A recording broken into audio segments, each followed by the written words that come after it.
go in are locked in. Oh, welcome. Right. Those that watch this later, thank you for watching. It's gonna be a chill stream. I'm gonna play a bunch of different games. Chat. First, catch up the game. There's a couple DLCs and things that I haven't finished. I want to try get done for the end of December. I like to really maximize my experience. Fully finished game where I can judge them and give them a score or something like that.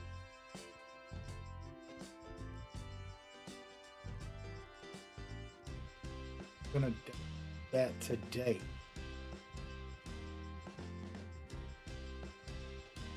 That's all that's going down. Start camera more. Need to get me a high professional camera. Regular camera. Quality. Also play with low lighting. I know I'm making content, but I prefer to relax with myself. Those bright lights, like I'm not doing a podcast. So I got to get a good camera that lets me have low lighting so that I could chill out. I should recommend somebody that gets sponsored. I'll do it.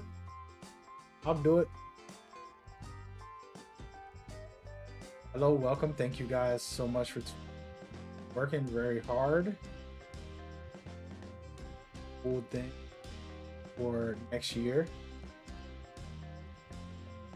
Special year for me. Changing on the stuff.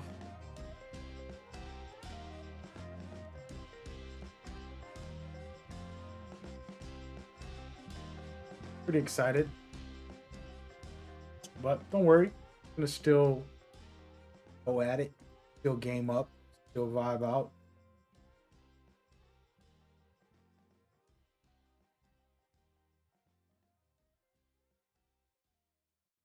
You know what's crazy? I watched a 4-hour video on YouTube. That was the first time I ever did that this week. Super random topic, but just wanted to talk about it. Never watched that long. Watching a video game. I wanted to see player obscure instead of me playing it, just looking at the cutscene. Experiencing it again, but visually just like really embracing it. So good. Absolutely phenomenal job by that studio. I think they're gonna win a lot of awards. They already have, probably. So yeah. The thing with that game is I just can't do it. I can't do turn-based games. If it isn't strategic, like very there's certain turn-based games where they like make you position your character. I like that. Where you gotta like put them in the right spots and counter attack. And, you know, like XCOM Part 2, that's the only one that I ever got into. The turn-based game. I never even played the whole thing, but I kind of like that concept.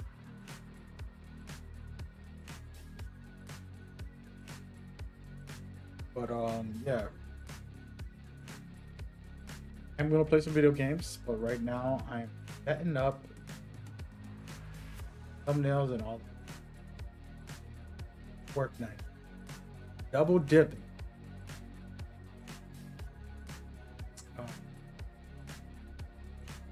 Pretty good.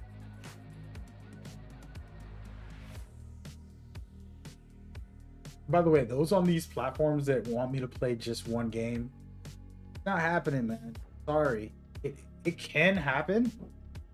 I either have to make a lot of money or Um, or have like a, what would I say? Have like a deeper purpose for playing. I'm not playing for trying to be the best player for anymore in any game. Playing to enjoy it, pick it, like that. So I'm not gonna grind, you know, rank to be the #1 ranked player. Like I'll play rank to enjoy the competitiveness. You know what I mean? Kind of how that's where I'm at. Yeah, today we're gonna play a couple of different games. What's going on, Solid Stefan? My fault. Jay Ultimate, what's up? Next year's games of stacks. That's not even including GTA 6. Dude, what do you guys listen, let's talk about this. What games are you behind on? What games are you behind on? Like right now, 2025 games. It could be maybe 2024, but for me, 2025 games, what games are you behind on? And which game next year? This is the question of the day. Which game next year is your most like anticipated? Name me top 5 for next year. We should go through the list. What do y'all think? Let's do it. What's going on, Yoshi? Thank you for coming by. We got Jay Ultimate and Yoshi. I know those guys a lot. Solid Stefan, he's been around before. Thank you for coming by. Appreciate y'all coming through. I'm asking everybody to answer that question. What backlog games have you not played yet this year? Also, what next year are you expecting to be like, yes, this. Just curious. No wrong answers. We just want to see where everybody's head is at. I gotta say something about GTA 6. I'm playing this game called Where Winds Meet, right? And they have this police system. And I hope GTA 6 steals it. Basically, it's like the regular GTA. You do a crime or something, the cops will start coming. If the cops in this game, if you kill the cops, they'll keep sending more or whatever. But once you kill all of those, they'll send they'll put a bounty on you. That bounty goes out in public, and a player can select to pick up the bounty. Like I can go to the menu, look at bounties, and see your name, and then go load into your world, invade your game, and take you out for the bounty. And that is amazing. On top of that, when you go to jail, you can request for people to break you out of jail. There's 2 ways they could break you out. There's a stealthy puzzle solving way or an all-out war. And what's crazy about them, 5 players are going to invade the jail to break you out. Actually, you're tied up, your hands and your feet, and you can barely walk. They have to carry you out. On top of that, other players are defending it. So it's another game mode, a PvP mode within the game, which I think is absolutely crazy. So that's Where Winds Meet. And I think GTA 6 should have that. You know what I mean? Just my opinion. You playing Where Winds Meet? Nice. Have you tried it? Are you kidding me, dude? Yo, what are you saying, Yoshi? You gotta be joking. I've been talking about Where Winds Meet for like 3 years, bro.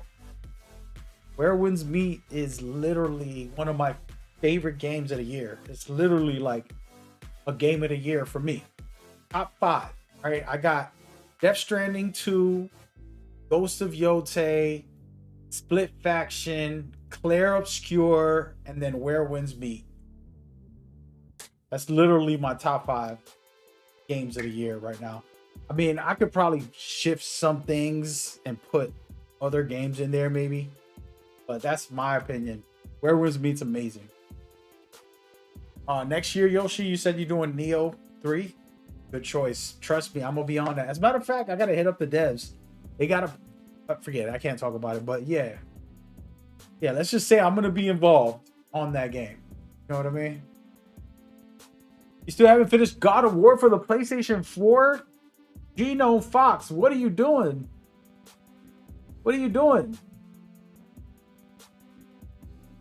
Yeah, we gotta ban this guy. Can somebody ban this guy, Genome Fox? That game is so beautiful. I'll say this about that game. Like, my son at that time and me weren't really in the best positions, but he didn't realize like that game was helping me heal. This is like a little too deep and I'm not going to say everything, but with his mother and with him, there were certain scenarios going on at that time too, where I was trying my best to be good parents, a good father, good support as a human. And that game had so much of like Kratos dealing with his past, wanting his kid to be better, wanted his kid to be smarter and to do the right thing and not make the same mistakes he made, and trying to help him understand better, teach him how to, you know, I don't want to spoil that story, but there's a lot there. As a father, as a person, you start like really, wow. On top of that, the gameplay is just cool. You know what I mean? You said you typed that like 15 minutes ago. The message just sent kind of slow. Yeah, that must be my YouTube. I gotta go check. There's like settings where you can make it no latency, low latency, high latency. If you put it on like very high latency, the video's higher quality. If you put it on low latency, the video's low quality. So that's all me, Yoshi. Genome said his ADD is an interesting thing. Hey, you're not alone, bro. I think we all got that. You know what I mean? I'll tell you this, like, I playing a game offline, like this year, I played Death Stranding and Ghost of Yote offline.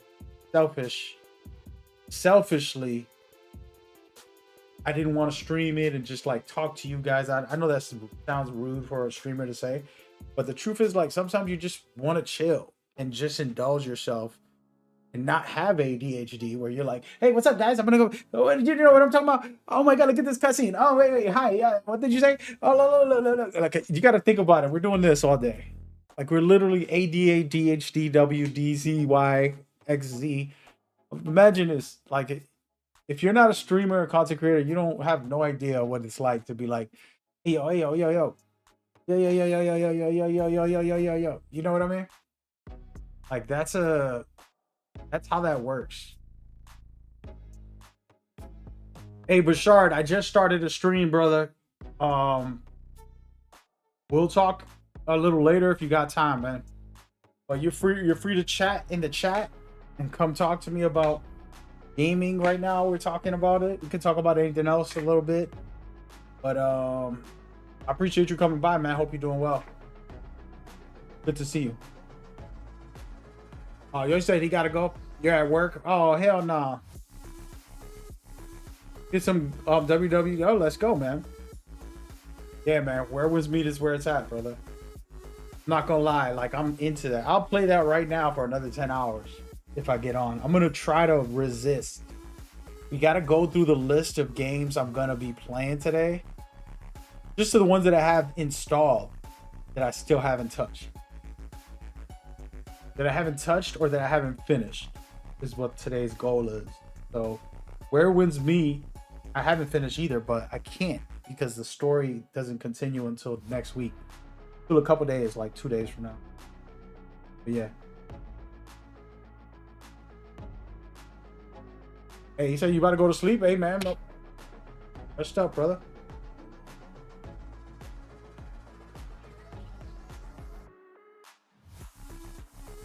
Whoa. Whoa. My man said he is saved. Thanks to our conversation, it gave me strength to beat my addictions. Oh my God, you're going to make me cry, dude. First of all, we all have addictions.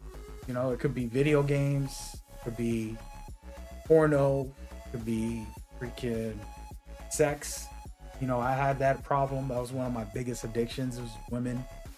Like, I just had to have it every day, all day. Crazy, man. And, you know, food, drinks, not, um, we all have addictions. People want to get mad at somebody that might have like a drug addiction, but it's like, dude, your addiction is just as bad. If you're overeating and you're eating junk food, no healthy food at all, that's just as bad as all the other addictions. We're all humans. And we got to be better within ourselves to break free from those prisons that we create. You know, whatever prison it is. It could be that you obsessively watch YouTube all day. You're on my stream and spend 10 hours on my stream, and then you spend another 6 hours watching like video clips, 60-second shorts, and you're just scrolling, fall asleep with your phone like this, scrolling through it. You know what I mean? Like, we're human. We're human. And those are us chasing fulfillment that only God could fulfill. All these things that we want, that we create sessions over, only God can truly fulfill us. And we just sitting here using all these tools to substitute and distract us. But yeah. You said you was enjoying the hell out of it for a while. You've confused why you stopped playing. Sometimes you know what it is, bro. Yeah, exactly what you just said. Family life, just random stuff happens, and then you never get to that one game that you're like, damn, that was such a special game. Why did I give it up? So I feel you, Genome. Genome, my thing with that is, like right now, I'm gonna try and play a couple things and look back and say, what haven't I played? I was trying to finish or, you know, or get started on, let's say. Yeah.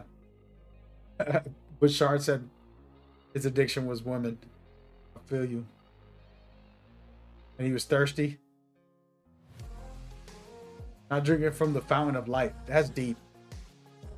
For those that don't know, me and Bouchard had a deep conversation the other day on stream where he shared his enlightenment, finding his way, finding his truth, finding life. And he shared his experiences on stream. Like literally, he came into a Discord chat and we talked about it. And I just shared, you know, the fact that everybody here is from a different culture, different backgrounds, different lifestyles, you know, different educations and all of those things. So we can't vocalize the same. Everything I'm expressing will be different than you. And we might disagree and we might agree, but we might not understand each other sometimes. Sometimes like you hear somebody, one of these type of streams, I'm not the person to go to, right? You have to go to yourself and with people you love and then people that have expertise on certain topics, whether it's science or this or that. And when it comes to life, we're sharing that because there's no one answer for everybody except finding your truth, finding the way, finding life, which is through God. And that was what our conversation was. Pretty deep. Sharing that. So I appreciate you sharing all that, bro. You said found your purpose. That's beautiful. Appreciate it, man. Really do. It's a meaningful thing to hear somebody in the chat just kind of talk about their journey. I have my journey. I'm still working on it. You know what I mean? I went through a heartbreak. A family member just crushed my heart so bad a couple months ago, like literally 2 months ago or something. And I've been recovering from that. And the only flaw that I've had is just I got fed up with dealing with people's BS. Like I became like, I don't want to hear it. Like I don't have any tolerance for you. Cut it out. Like, you know, when somebody's BSing me, I tend to snap now where I'm like, yo, cut that out, man. What you want? And it's not healthy for them to see me that way. And then it's also just not healthy for me to be so snappy when I could be more caring, kind, gentle, the way I normally am, allowed something to affect me in a negative way. It's up to me to take that away and change it and say, you know what? Nah. You know what? You over there, you took some blows and you hurt me, but I'm gonna let you be, and I'm not gonna let you affect me and change my character. That's something that we have to do in life. Don't let things influence us. And my boy, was talking about how he is not playing God of War. I was telling him to play it because it really was mentally, emotionally, really beautiful for me. Of course, it's very fun. God of War, hack and slash, more methodical because this God of War got the shield. You can do all types of cool defense and all. So, so, but yeah, using that game as inspiration, as motivation, keeping that in my heart, in my mind, developing and trying to be better. So,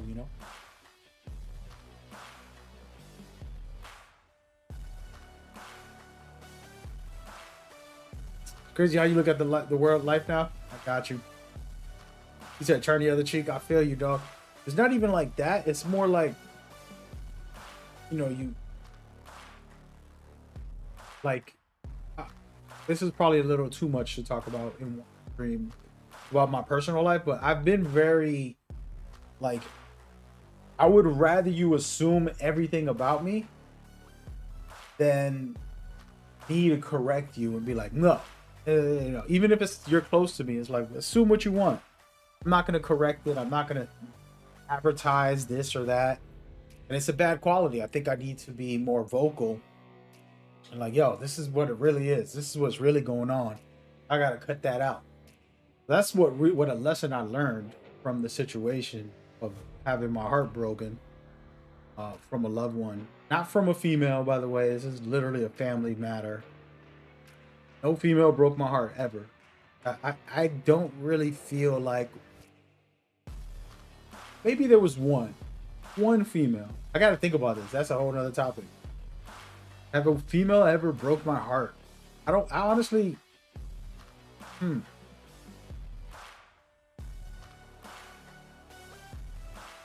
Did she break my heart? She never really broke my heart. Wow. I think I broke my own heart once. This is when I was younger, but no female ever broke my heart. I think I've broken my own heart. That's bad, huh? That's crazy. He said, "Thank you for being you." Honestly, a lighthouse for some people. Listen, brother, that is a powerful thing to say. Can't take no credit. I'm just as human as you guys, just as broken, just as stressed or depressed or tired at times, just as,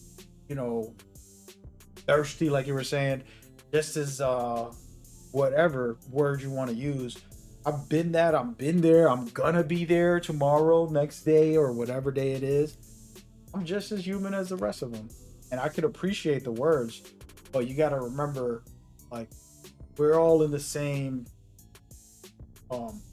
experience of life, right? Like, we're sharing this life. And if I can share mine, and then you can say, damn, I went through that when I was a kid too. We both have something to connect with. That's beautiful. But never look at anyone else, like they're something, because you're going to be highly disappointed. Only God is the true person to trust, the true person to depend on and to look up to. The rest of us are just, humbly experiencing life together, as a family of humanity, Somebody told you look like The Weeknd. Yeah, dog. I've heard that a lot. At first, I didn't like it, but now that I'm getting old, I'm like, yeah, I'm down with it, bro. It is what it is. You know what I mean? I'll take it. I'll be The Weeknd. I'll be The Weeknd, though. Get me on that stage, man. The thing is, I could rap. I can't sing like him. I could rap better than him. He can't rap. But I'll rap. You know what I'm saying? I'll drop a little melody, But yeah, man. But yeah, and Bashar, and this is kind of personal, guys, but everybody else, there's a bunch of different channels I'm on. I'm on different YouTube, so I appreciate you guys. I'm talking to somebody on different YouTube. I'm not ignoring you. The thing with Bashard, with women, I can tell you this, man. Like, my struggle was because of some, like, you know, I had 2 kids. After my second kid, when you leave and you're not with your kids, there's such a heavy heartbreak and devastation that you go through, missing them, want to be with them every day, all day, going through this crazy depression, emotional struggle because you only seeing them on the weekends, and you come by on a Wednesday and you take them to school in the morning, and you're doing all the stuff you're trying, but you know that you're missing that one day or that other day, and it starts weighing on you. And for me, that pain I substituted with women at that time, and I was in my 20s. And so now I'm like hanging around women and trying to fulfill my sadness and emptiness for missing the kids or wanting to be with them all day with women.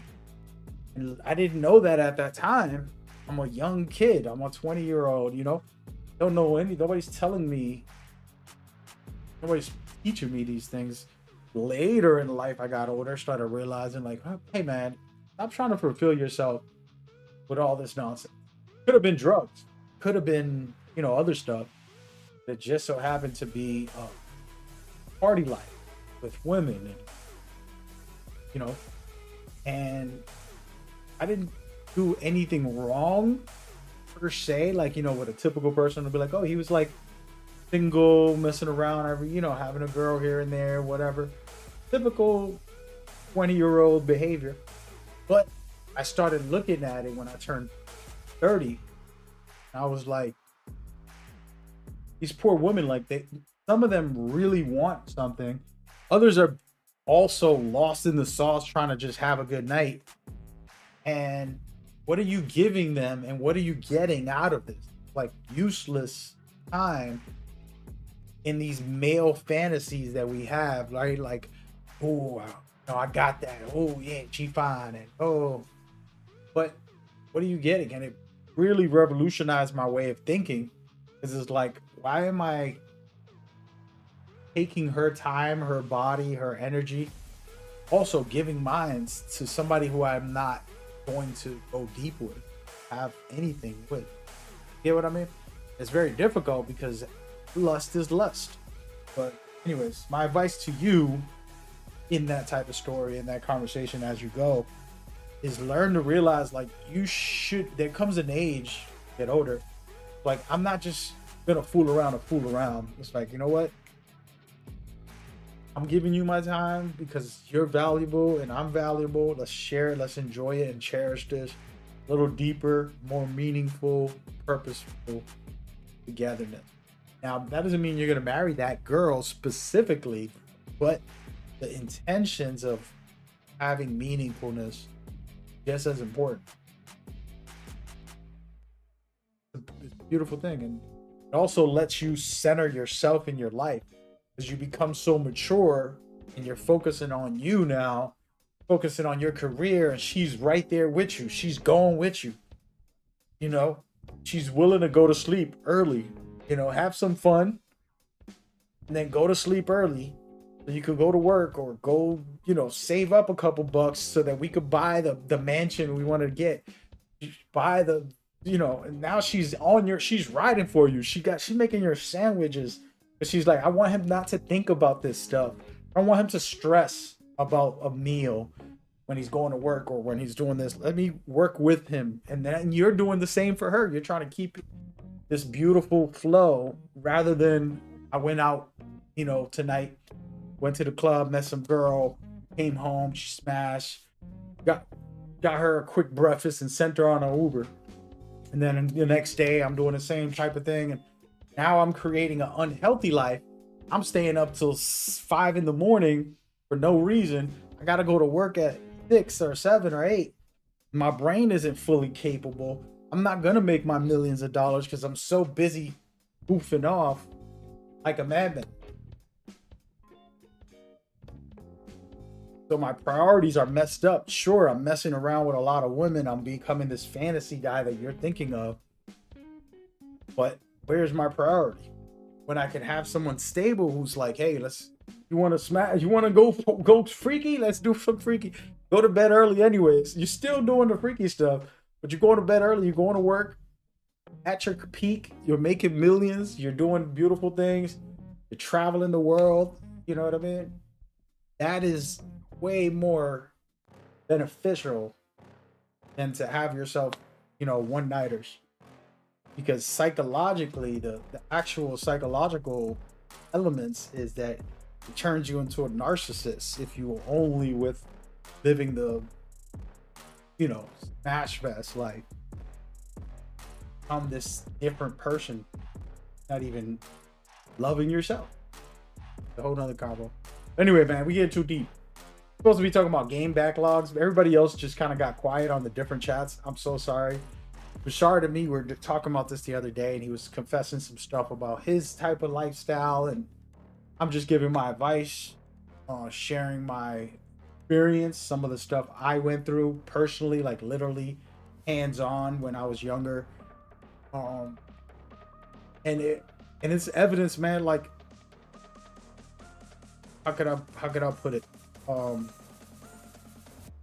I would have to go through a whole thing to give y'all like my life story, but those journeys, learning all that I just shared, wasn't just me sharing an advice. I went through some of that. I went through those different stages and broke free from it. Started valuing myself, valuing women in a different way, becoming mature enough to realize, like, it's very healthy to be in relationships, not for the person you're with or society, but internally you become better. You know what I mean? Yeah. G-Dome Fox, he said, we're silent, but we want to hear you out, bro. Got you. Yeah, no, it's a young 25-year-old gentleman who's he's on a different channel, but he's been talking about his life and different things that he's caught up in.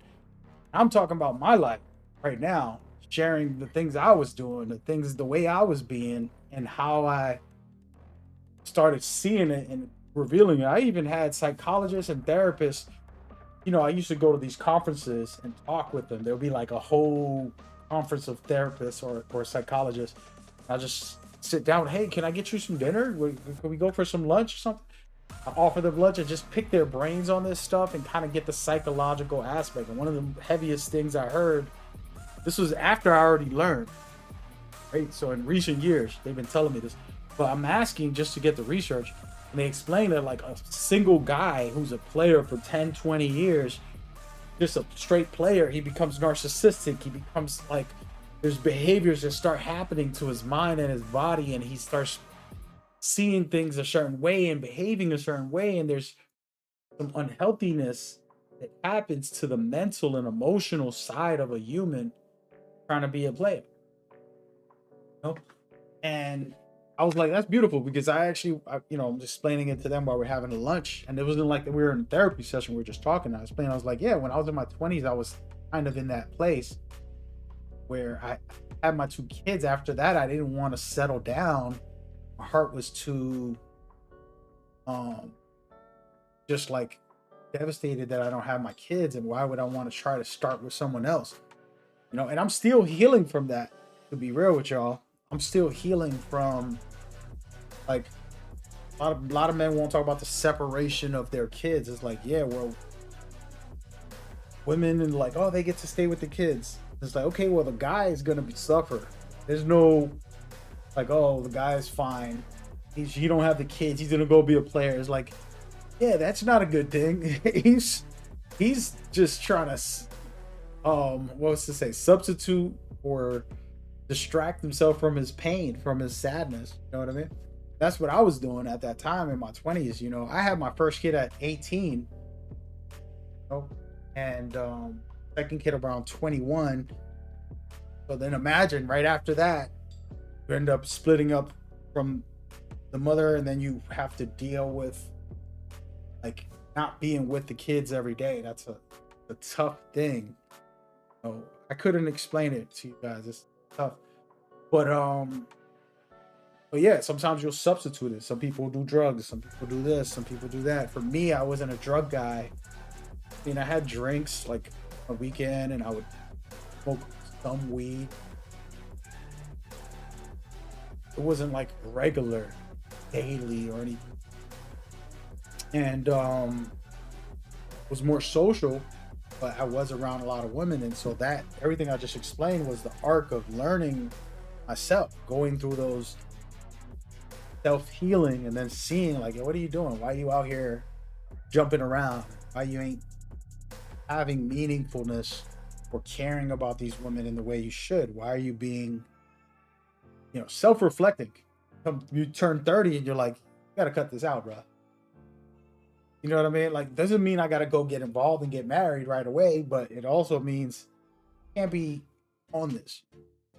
It's a beautiful journey, but it's a spiritual one because you start to value people better, value women better.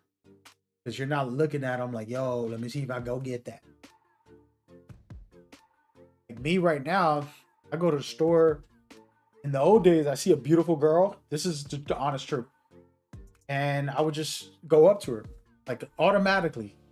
In my 20s, hey, what's up? How you doing? Shake their hand. Name's Ralphie. What's your name? Just start saying stuff and just get into easy conversations consistently at all times. Everywhere I was going would do that. And wasn't okay, in my opinion, because it wasn't like I was doing it to build something. You get what I mean? So the humbling now, I go out, beautiful girl, good for her. Like, you know what I mean? I love women. I'm always gonna love women. Being single doesn't mean I gotta chase it all down.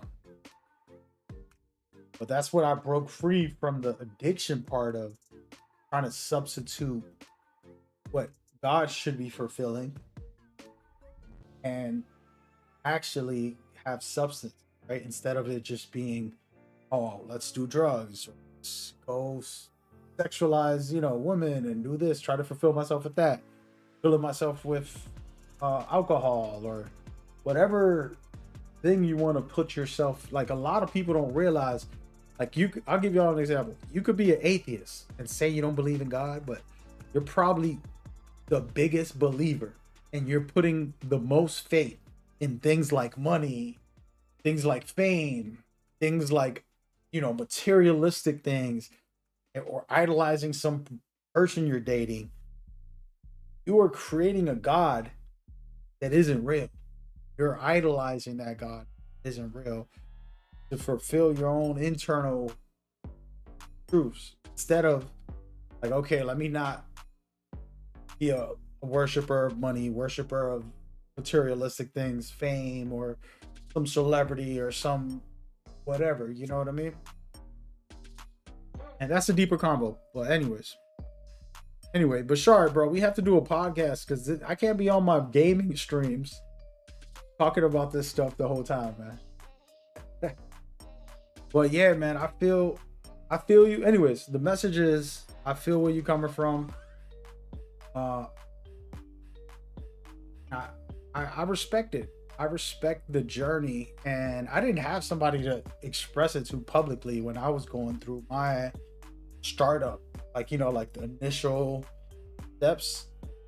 But I'll say this: what I can say is, this is just the beginning, right? Like, it's just a startup, and then you start breaking free and creating new habits, new routines, new patterns, and new life. And the truth is, there are times where you have to get away.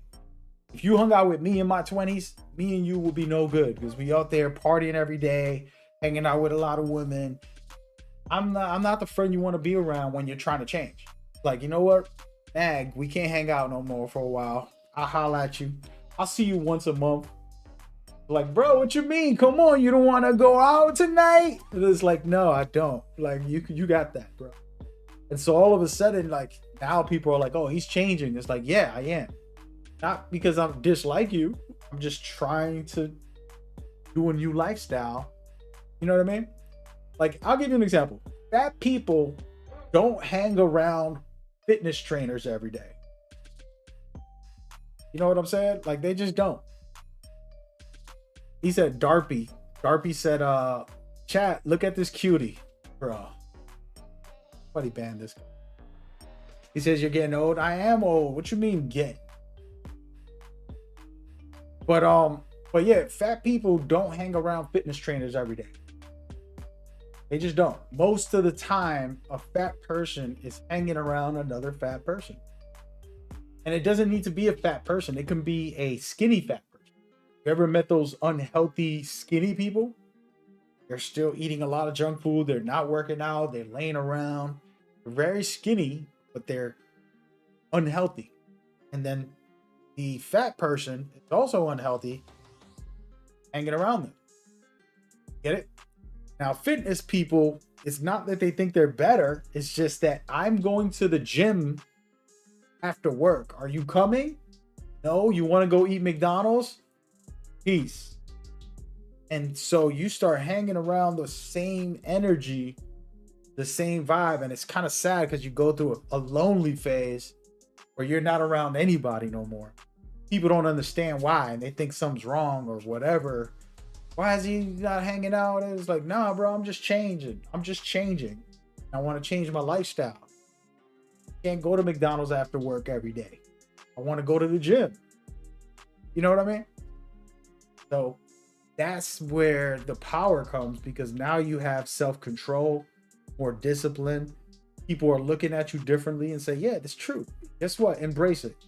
I am change. I am different. You change. Yeah, thank you. That's what I say now. You know what I'm saying?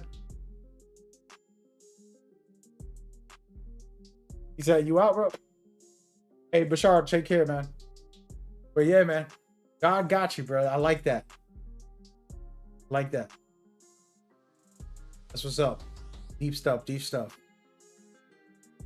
But yeah, man. We'll get into it. We got to do these more conversational camera face-to-faces. We'll start doing it more on my streams. I want to get real. Feel free to ask any questions, any comments. You could disagree with me and say something different. I'm not here to like sway my chat. You know how people kind of like follow along with their chat or try to stay in this, like, if you're not agreeing with me, all of a sudden I'm gonna ban you. That's not how I get down. Look at it like the conflict of disagreeing is healthy. Disagree. Tell me why. Explain what you feel.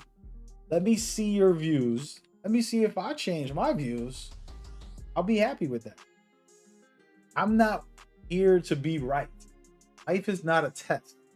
I'm not here to get everything right and be perfect and get 100% on my test and pass the class. I'm here to experience life. There will be somebody who can help me, correct me, and say, hey, that's not okay. This is what I think. Like, okay, tell me why. Help me out. Help me see what you mean. You know what I mean? But yeah. All right. We're going to talk about backlogs. I've been wanting to do this. It's been a weird year. We've been doing a lot of behind the scenes stuff. I haven't been playing as much on stream. This is a weird year. Not going to lie. So I've played a lot of video games. Don't get that twisted. But I missed out on some stuff. So yeah, we got to get into it. I pretty much hardly played Apex this year. Arc Raiders is amazing, by the way. Absolutely love it. We have to play Mirage and Shadows from Assassin's Creed. There's 2 DLCs, Chef's Kiss. So that's still in my blog. I got Astrobot. I haven't even turned this on. I got to turn this on. He said, the older I get, the less I care about what people think. I have my beautiful little family to go home to. I don't need your negativity. Amen. Amen. Listen, we're going to put that on tattoo on my forehead. But unfortunately, I don't live with my kids anymore. So my kids are grown. They're over 20 plus. They're not babies also. So, but yeah, you're right, Chief. My kids got their lives. But you're right. It's a beautiful thing when you do get older. You get to that point where it was that guy, and this is probably a deep topic to get into. What was his name? I'm so sorry, I don't even know his name. Kurt. What was his name? Kurt, Charlie Kurt or something. And I apologize. May he rest in peace. He got shot. And I don't know his views in life and whatever he was on. I don't know anything about it. I actually ignored him whenever I seen him on YouTube. Never watched it. Social media, I never paid attention. When he passed away, it made me want to learn about him. I still haven't, but it really touched me in a way because I started saying, like, we need more people to disagree. We need more people to stand in front of each other and be willing to say, I don't agree with you. And then say why. Just share. Just tell me why. That's fine.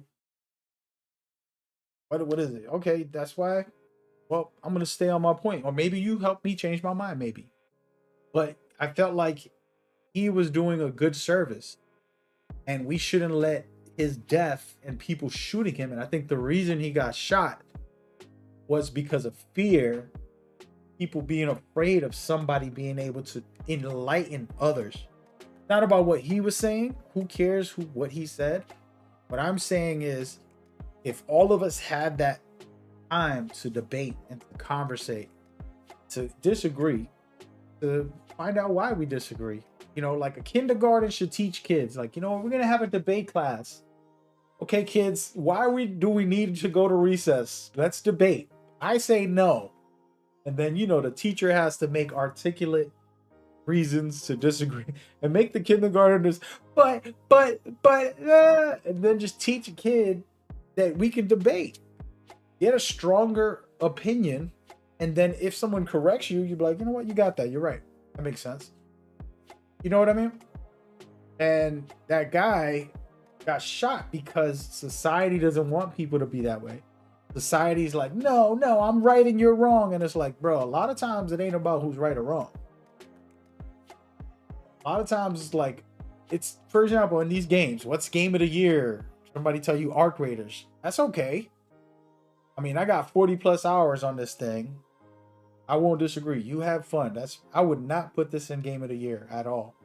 But somebody felt that way and they played 2,000 hours already. It's like, yo, that's fire. Enjoy. My opinion, like, hey, man, go for it. Same thing with like Battlefield 6, the best multiplayer shooter of the year. Somebody want to give a game of the year? Feel free. It's an opinion, not a fact. Just a really good opinion of what you like. Stranding to me is a game of the year, like easily. Like for me, this is 100% game of the year. That's how I feel. But I can argue for this game. It's easy to argue this game compared to other games. Also, Yote, another easy to argue. Doesn't mean I'm right. You know, Claire Obscure will probably win a lot of different awards from different award-giving platforms or whatever. For Claire Obscure, y'all watch me play it on stream and enjoy it. The gameplay, the cinematics, the presentation, the story. I was crying in the first 30 minutes of the game. And it wasn't that much of an emotional start. People didn't die in the beginning. I was crying because it was so beautiful. Like I literally, grown-ass man, crying tears of beautiful art. Like it just moved me. The music, the presentation, the performance of like certain things that were happening in the story with the characters. It was very intimate, very you know, like poetic. It was like even better than cinema, like watching a play where you're like engulfed in it. It felt really good. But gameplay wise, I can't put it as game of the year because the gameplay is trash, in my opinion. We could argue this for anybody that's there disagreeing. Claire Obscure's gameplay is trash. Tell me why not. Please, somebody do it in the chat. Matter of fact, we're going to have to do a whole stream just talking about that. I dislike the gameplay. I didn't even want to play the game. After 2 hours or 4 hours, 2 hours or so, I'm like, this gameplay is trash, bro. Like, I might as well just watch a movie. I don't want to play this gameplay. I just want to see what happens in the story. And no video game should get Game of the Year if the gameplay feels like that. You're like, I guess I'll play this. Am I alone on that? I have to want to play the gameplay to call it a Game of the Year. I gotta be like, oh, this is interesting. I like this mechanic. Or this is cool. This is challenging. And Clair Obscur didn't do that for me. Okay, let's go to Clair Obscur real quick. Clair Obscur. Clair Obscur. I don't have this on my PlayStation. I mean, pretty much ever I had.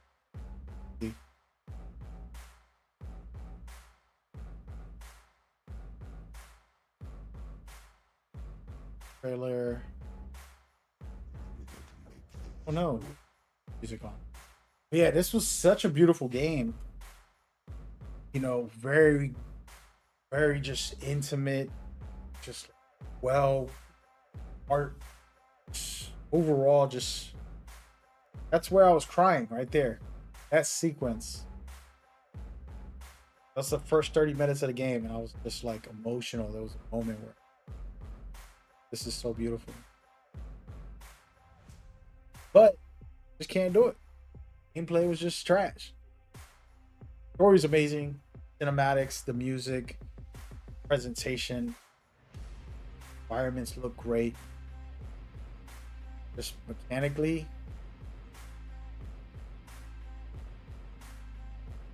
I just don't like turn-based games. But that don't mean I'm right. It just means I got taste, my taste. My taste ain't better than yours. If you're like, this is the greatest gameplay ever, hey man, more power to you, brother. Do what it do. Yeah, that's how I feel. I probably shouldn't say that publicly because I'm gonna probably get torched. I should put out a video about it. Should we do it? Do we record a video right now? Hold on. I'm gonna Google something.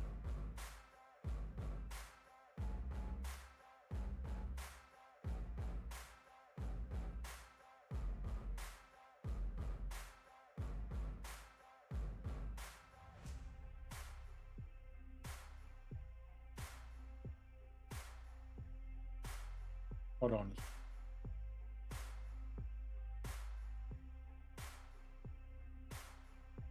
Trying to find something.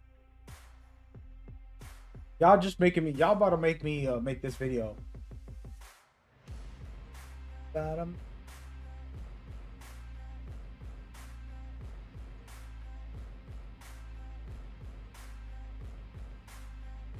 Did I make it? Gonna be a long video. I feel like we're gonna do this, man. Oh snap, wait. There's some gameplay on here.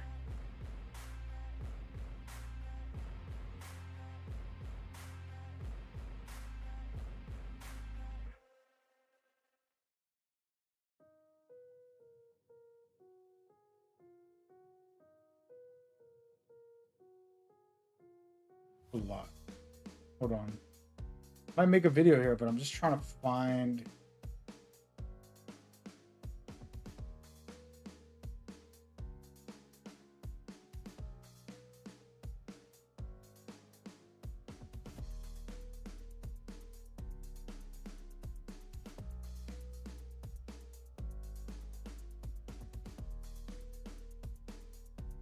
Find it. I'm trying to find a clip so I can use to talk about the game. I'll do it, man. It's gonna be the most the most disliked video I ever made of all time, and I'm okay with that.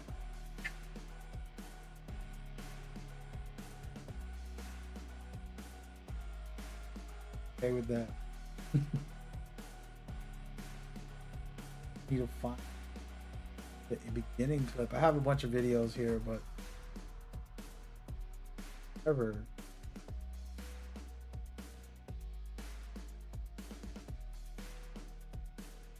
Not gonna find it.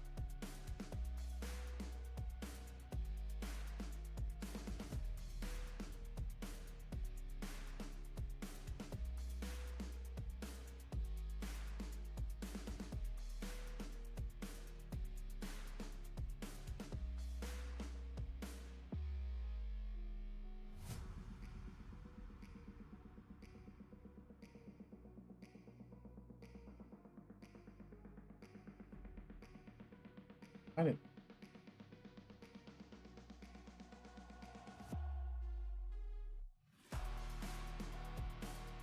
Find it.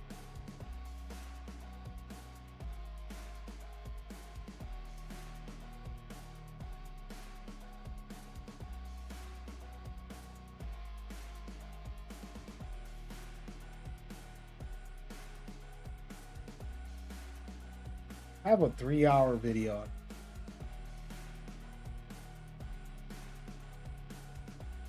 No more video clips of this game. I don't even know if I should release the video. I want to make it anyways, just to make it. You guys can clip me and start a war. This is a long video to use.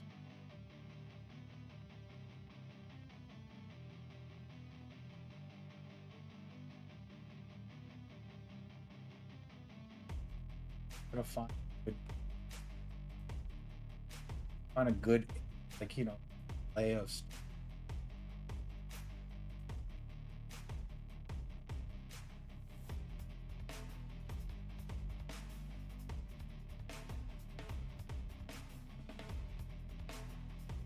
I might just put it up on social media and just get torched.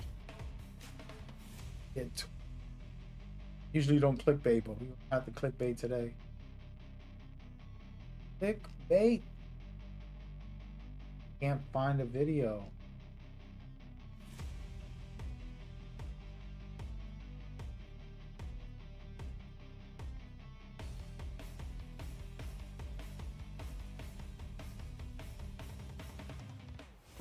Guess we're gonna have to use our video.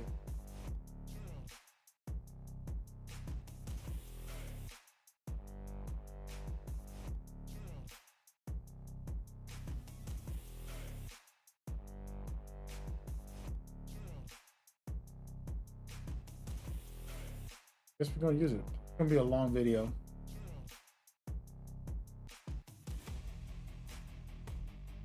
Anyways, but yeah, that's how I feel, and I'll explain myself more out here. I will try.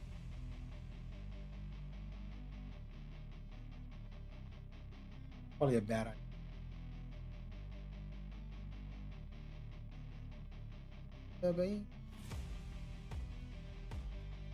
Before we go further, I'm just gonna let this go.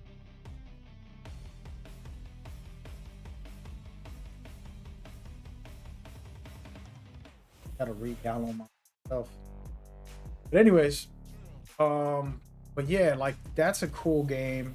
I think if they had my type of gameplay live action, it would have been one of the greatest games I ever played.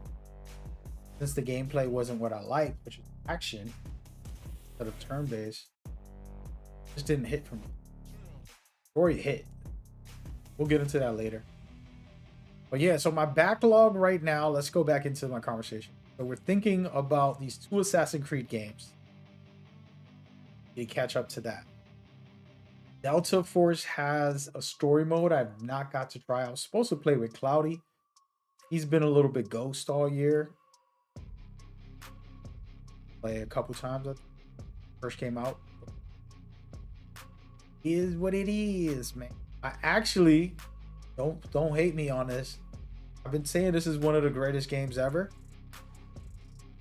and I haven't played the DLC. I don't even own the DLC on this account. I think I saw on Cloudy's account. So I have a second account that I use Cloudy to be able to test. I don't have this. So I need to play that.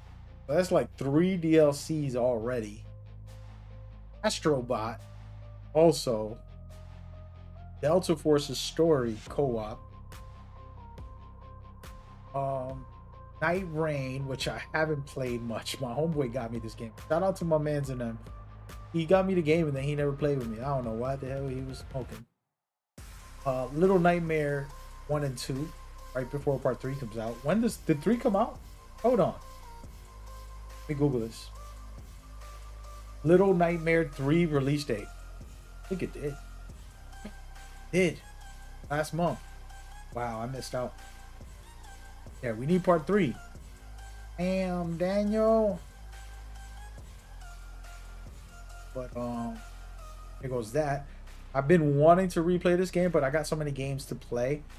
Probably gonna wait. I'll replay it when the new game is about to come out. There's a new coming. Marvel Rivals, I've been loving it. You been playing on your PS2? Damn, dude. I can't do retros. Oh, man. 90s and 2000s. All right. So what game is worth pulling out a PS2 for? And that goes for anybody in the chat, but I'm talking to Genome. Somebody share what you really, really feeling like. What's like, yo, this is a must play. Help me out.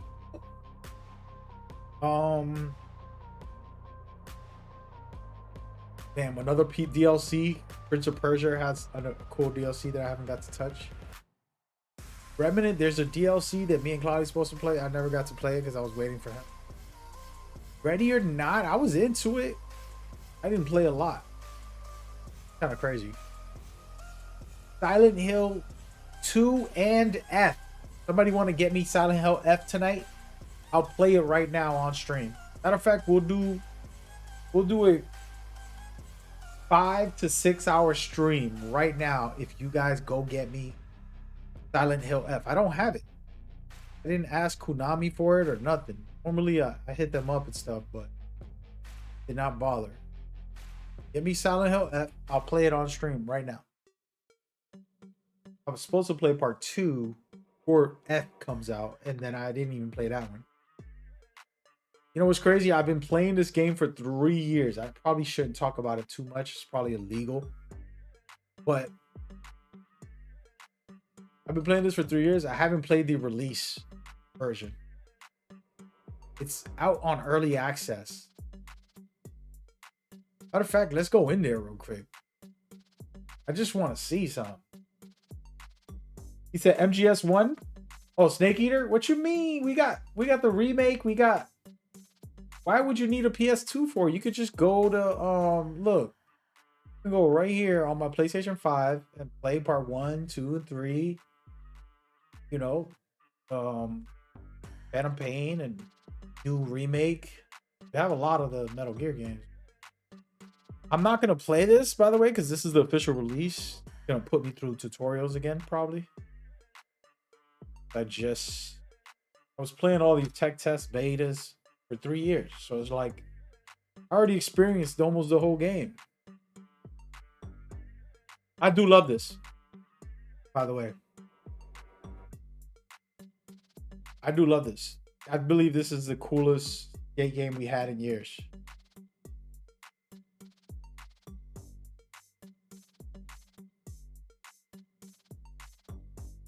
I know which one I was using.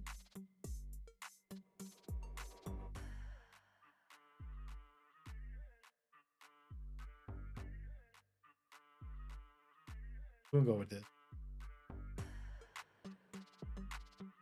He said Crash Bandicoot. Got you. Are you making your kids play it? I'm not gonna let y'all hear all this. We're skipping it. And they gonna make me make a new character, bruh. They got a lot of new characters. Man, the game I played, not this good as far as custom. My guy's naked. Put some clothes on, bruh. And undertone now. Oh.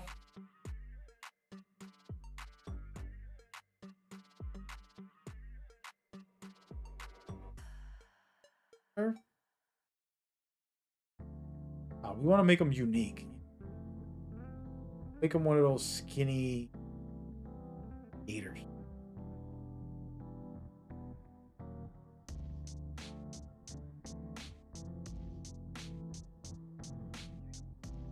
They got a lot more stuff in this one than an original. He's more into Minecraft. Yeah, I got you. Yeah, I think, you know, I try to not push my son to play a game. When I was like, when he was growing up, I would always be like, you know, just play whatever he want and I'll play with him. Kind of what I used to do. I really wanted him to play Metal Gear, but I didn't even put him on to it too much. He played, what was it called? Ground Zeroes when it released. He was playing it like a horror game. He's like, it's too real. It's too real. And I'm like, it's not too real. It's just a game. Don't worry. I was dying laughing the whole time. I remember that. That was a time. Oh, my. God bless him. Bro. I don't know about these haircuts. Wait. There's more. There it goes. They got so many haircuts. I didn't play this. Are you serious? Yo, for the 3 years I played this game for EA. Shout out to EA. I think it's legal for me to talk about it. They had like 3 or 4 haircuts. They didn't have anything. Now they got everything. Like this one better.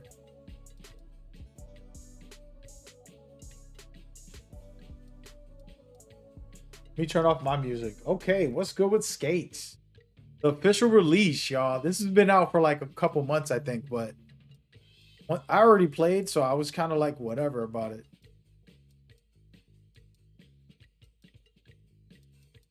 Is that it for color? I'm gonna put all white hair, man. What does this mean? Oh, like dark shades? Don't make him more like a white-haired old man. Yo, Tiger Woods was banging. Listen, you know what's crazy? The Tiger Woods game got me. Remember my shout out to my stepbrother. My sister was dating this guy when I was a kid. Got married and had kids with him. But when they were dating, he was a hardcore gamer and like comic book collector. The dude gave me comic books, sports cards, and he introduced me to a lot of games that I didn't know about. Like on the PC, he was playing the Tiger Woods, I believe, and he's the one that got Hitman. Was it him? I think it was him. He got Hitman. So that was the first time I seen it. I'm like, what the hell is this? And I loved it more than him. I had to steal it from him. I'm like, let me get that, bro. You don't play this like I play this. This is my game. You know what I mean? I'm like, this is my game, bro.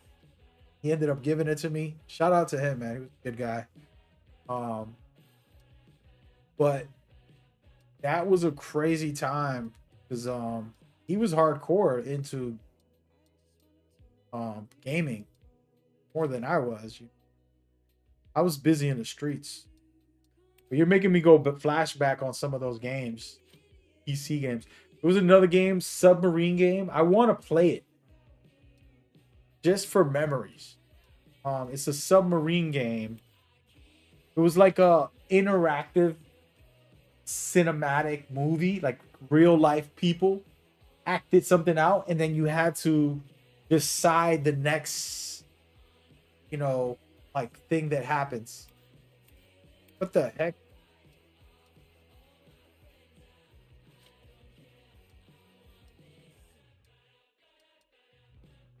I don't want white hair on his head. I mean, on his beard. Make it black.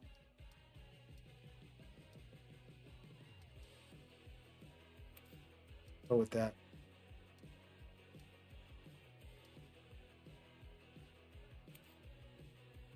But yeah, that submarine game was so fire. I was so addicted because at that time, you still don't see a lot of games like that. It's like a movie, but you're interacting, deciding, and you're getting shot with like somebody attacks you. You have to make decisions on the outcome. Of you're gonna invade, or you're gonna attack back. You know, like all that stuff. It's pretty fire.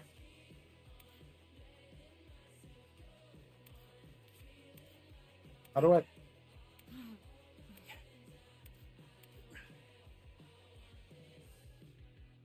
All right, let's get some details for your rip card, so others can see your basic info and we can get rolling. All right, looking good. The bus is waiting for us. Let's roll.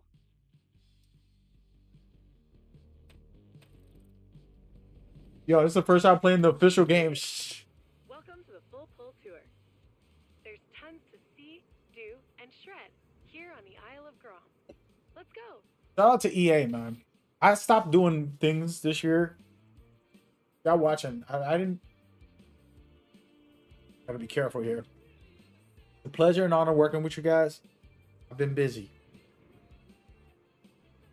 Battlefield came out, it took over my life. Arc Raiders, Metal Gear, all in the span. Where Winds Meet, all in the span of like literally a month. Like 5 of my favorite games came out. Metal Gear, online, all this stuff. Not ignoring you guys. For those who don't know, I've done some work with them, and I work behind the scenes as well with playtesting. Okay, to get you rolling, you'll need a skateboard. I used to playtest Back this game here, a lot. the local It's skate been a shop while. has a new I don't even know the battery. buttons. Up there. Come on. First 3 Hitmans. Yeah. First 3 Hitmans is fire. Yeah, that new James Bond's gonna be cooking. Those are my favorite. Like those are my guys, man. I gotta give them credit. Grab my skateboard. I don't know how to grab it. Forgot. What button is it, man? Triangle, ain't it? Bro. Oh, I gotta go get one. So this hasn't really changed much.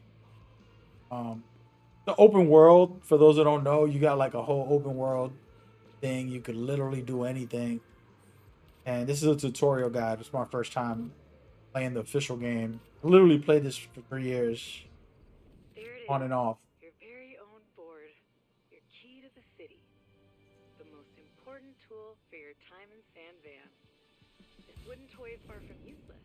It will unlock the full potential for fun anywhere you take it. You'll be flipping, grinding, carving, and hucking in no time. I know it. And the first step on your journey is this ultra mega ramp. I know it looks gnarly, but trust me, you've got this. It all starts with a drop-in to a world of fun. Go!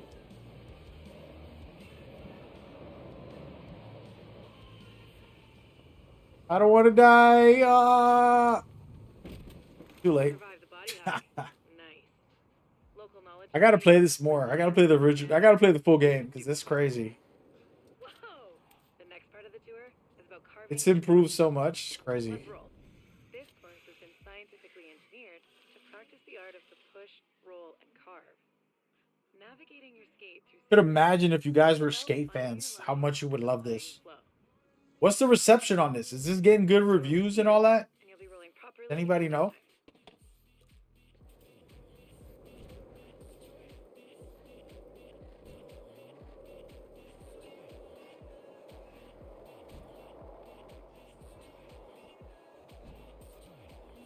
Nice line.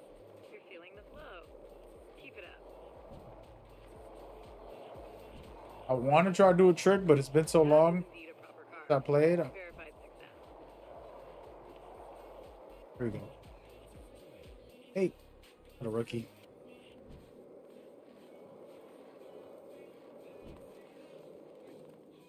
Calculated carving. Sweet. We're gonna skip all this. Don't need to watch me. Head over to the Ollie course to get started. But yeah, this is an open world, man. It's pretty fire.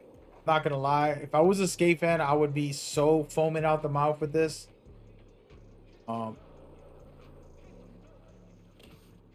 But I'm not gonna play it right now. We're gonna make this video. Y'all ready for a video? Player Obscure video. You could agree to disagree. I'm so sorry if I offend you, but it's okay. I don't even care if I offend you. It ain't that deep. It ain't. Already? I'll turn my camera off too.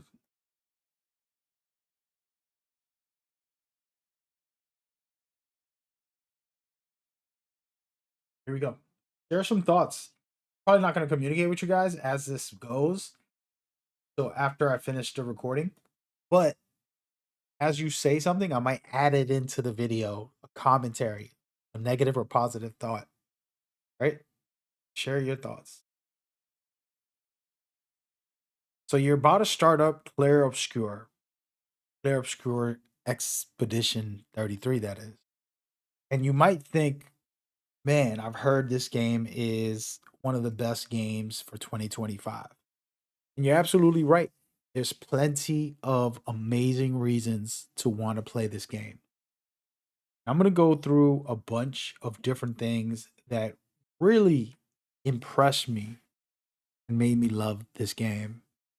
And hopefully, as I go along, I will also help you see something where I totally disagree. And if you disagree with me, I would want you to subscribe to the channel. You don't have to like some of my points, but subscribe if you disagree with one of my main points a little later. But I wanted to take you through the opening scenes, and this is literally the very start of the game. And I want to just take you on my journey on what happened when I started it. I didn't know what to expect, and I just jumped in when the game first released on the first day. And first thing I want to say, on my second run, I played the whole game fully and then I rewatched all the cutscenes to kind of really dive deep into this game. And the biggest thing that stands out is the music. They present the music in a way where it's composed directly for the experience. And when I was playing it, these first 30 minutes, I had tears in my eye. And it wasn't because of anything other than the pure intimacy and the pure artistic presentation that really moved me. It had weight to it. It had a very depth with everything that they did. It was just special to be introduced to this universe by a couple of characters, a couple of conversations, and even moments of silence, quick smirk, gesture. And it was all presented in a way where it reminded me why I believe video games are the best form of entertainment. And one of the craziest, best things that I loved was how original the feel felt. And this game did that. It offered so much to me, player. It's rare for me to give credit like this, so believe me, I was truly moved and inspired by just this introduction. And as the game went on, watch all the story cutscenes, you will feel the same if you're willing to get immersed. And the game isn't afraid to be what it is. It takes you through a journey, and I don't want to spoil too much, but I will. So, spoiler warnings a little bit, but take you through a journey of these characters who are basically trying to save the world. And they're trying to save their selves. They're trying to save their memories, their loved ones. And I think we all have a way to relate to that. That's why these fun movies and games are really special. We all want to save those we want to save our memories, save the things we cherish. And the truth is, this game's presentation of that was well done. The story really isn't afraid to kill off your favorite character or take you through a complex story arc. Those things are what makes it special, in my opinion. All while giving you familiar feelings, visuals, presentations, special elements. And to me, that was what inspired me the most. But while it's being original, unique, it also was familiar. Just have to give credit where credit's due. And I'm sure they're going to win a lot of awards, and they probably already have by the time this video releases.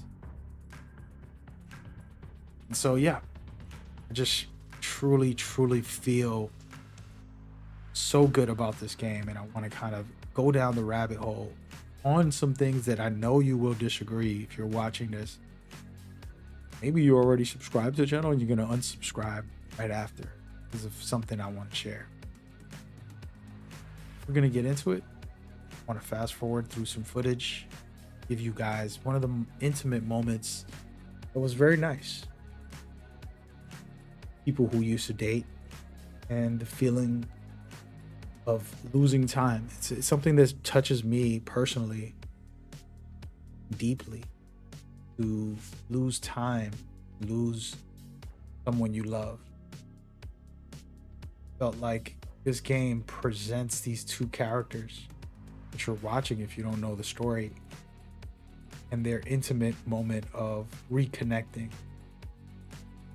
It's just really nice as you go through the introduction story. There's so many different things that end up happening later on, but this isn't a story breakdown or anything like that. It's actually the exact opposite, and the title and thumbnail most likely will have you wondering, what is he talking about? Well, everything I said is true. Everything I said is what I deeply feel about this game. I really do love the presentation. I think it's world class. The problem is, I absolutely despise the gameplay, and it just really threw me off, and I just didn't even want to finish. No matter how much I loved the main story elements, the presentation, the universe, characters, all of this right here that you're watching just really wasn't for me. After 3 hours of doing it, I just didn't feel happy with playing a video game. Like, you know what? They should just make a movie. And unfortunately, I know a lot of people will hate me for saying that, but that's honestly what I feel. And I feel like I want to express it. It's okay to disagree. It's okay not to feel the same. It's natural. It's okay to have what you like. Like live action games where I can make the inputs and have a split second to decide. It isn't a turn-based element. That's just me. And it's okay if you love turn-based games and you think this is the greatest game of all time. But I also would agree with you if that's what you felt. I look at video games much like I look at food. You like it spicy, someone else likes it sour, someone else wants sweet. And this is all correct. No wrong answers in any of it. And so for me, you know, devastated by how much I enjoy the presentation in the first couple hours, the gameplay started getting stagnant. I had to push through to even enjoy the story. And the story's so complex, it's my style of a full game. Fortunately, you know, beautiful story and presentation isn't enough for somebody like me. I don't have this as my game of the year winner. And unfortunately, you know, I know a lot of people will give it the game of the year and it will win you awards. I would rightfully allow that.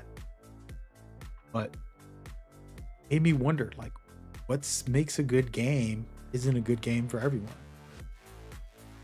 And these presentations and these cutscenes and visuals, music, just the intimacy, just heart-wrenching. truly something special. And if only it fit my gameplay aspect well. So this is where, I think we have to be honest with ourselves. This video is not even about Clair Obscur. You have to be honest that like somebody else's choice of game of the year shouldn't be a drama show about, oh, I don't like that. It's not good. And people will cry about what their game is the best and which award show gave them an award or not. Truth is, it's okay. You can love what you love.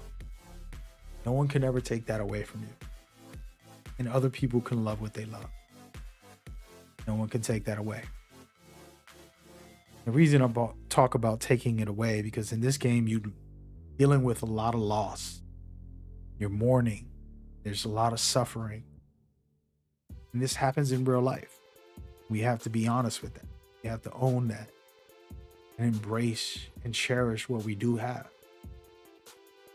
And while I played through Clair Obscur and then I rewatched the cutscenes that took me 7 hours to rewatch every cutscene, I honestly cherish this game.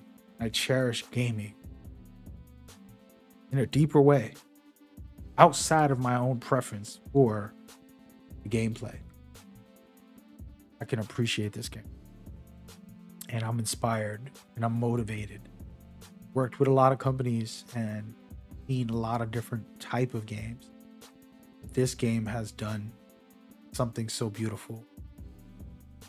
So yeah, let's honor that. Let's cherish that. Let's put a toast up to video game and the diversity and allow ourselves to just truly feel immersed in the moments when we find that game that fits for us. Whether it's your favorite style of story, whether you like the humor or dark stories, whether you prefer action games or turn-based games, hold on and cherish to the very last moment. That's what Clair Obscur Expedition 3030 did for me. It reminded me why we play games. And I hope it reminds you. If you don't play it, you feel like I feel the gameplay wasn't enough. Say, that gameplay is trash. I can say that and mean it. But millions probably enjoyed the gameplay and had a really good time as well. They got to cherish that part. I got to cherish the presentation, music, sound, the performances. Some of the most special things I've seen in gaming. And I hope there's more games like this, whether or not they're turn-based, something I would prefer not to see. Hope it keeps coming back and it doesn't fade like she does here. And if it does fade, please hold on to your games you love.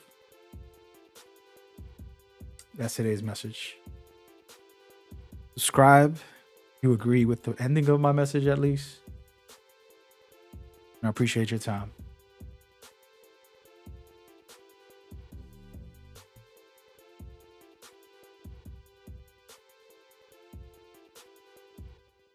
There you go, guys. Had to get it off my chest. I've been wanting to make a video to express myself about this game.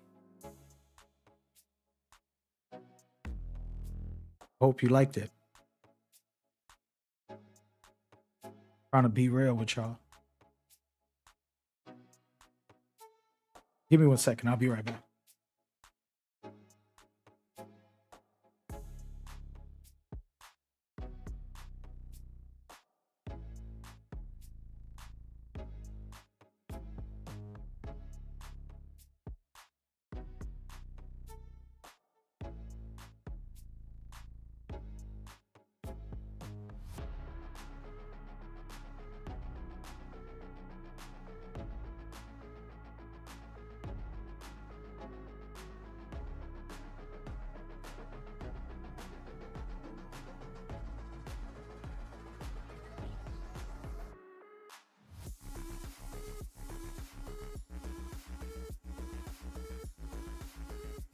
How you like that, guys? How you like that in the chat? Come on, man.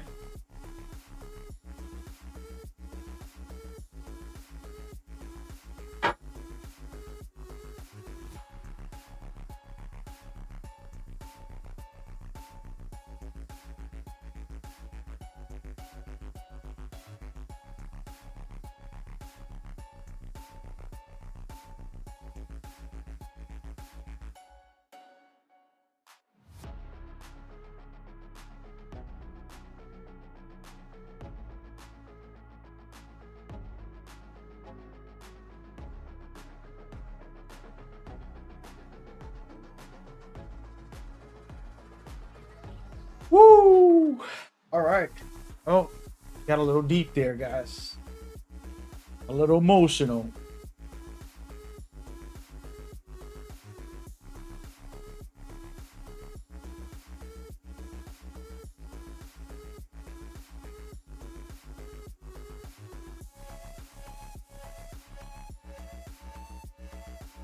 All right, there we go. Ah. All right, I've been on for like an hour and a half. I haven't played one game now. Let's go and we're back. How you feel about that? I wasn't trying to put the game on. I was trying to do a video. I was trying to record a video for YouTube. Upload it later. Gator. All right. Well, yeah. What else did we miss? Hold on. We got to S, right?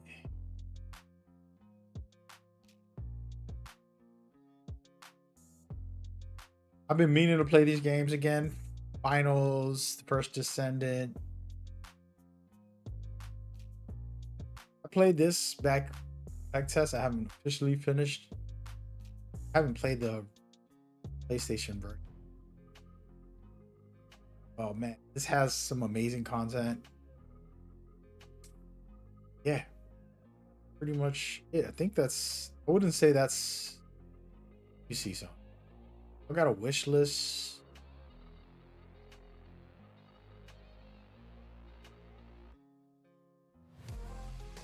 These are future games coming out. This. Why do I have this?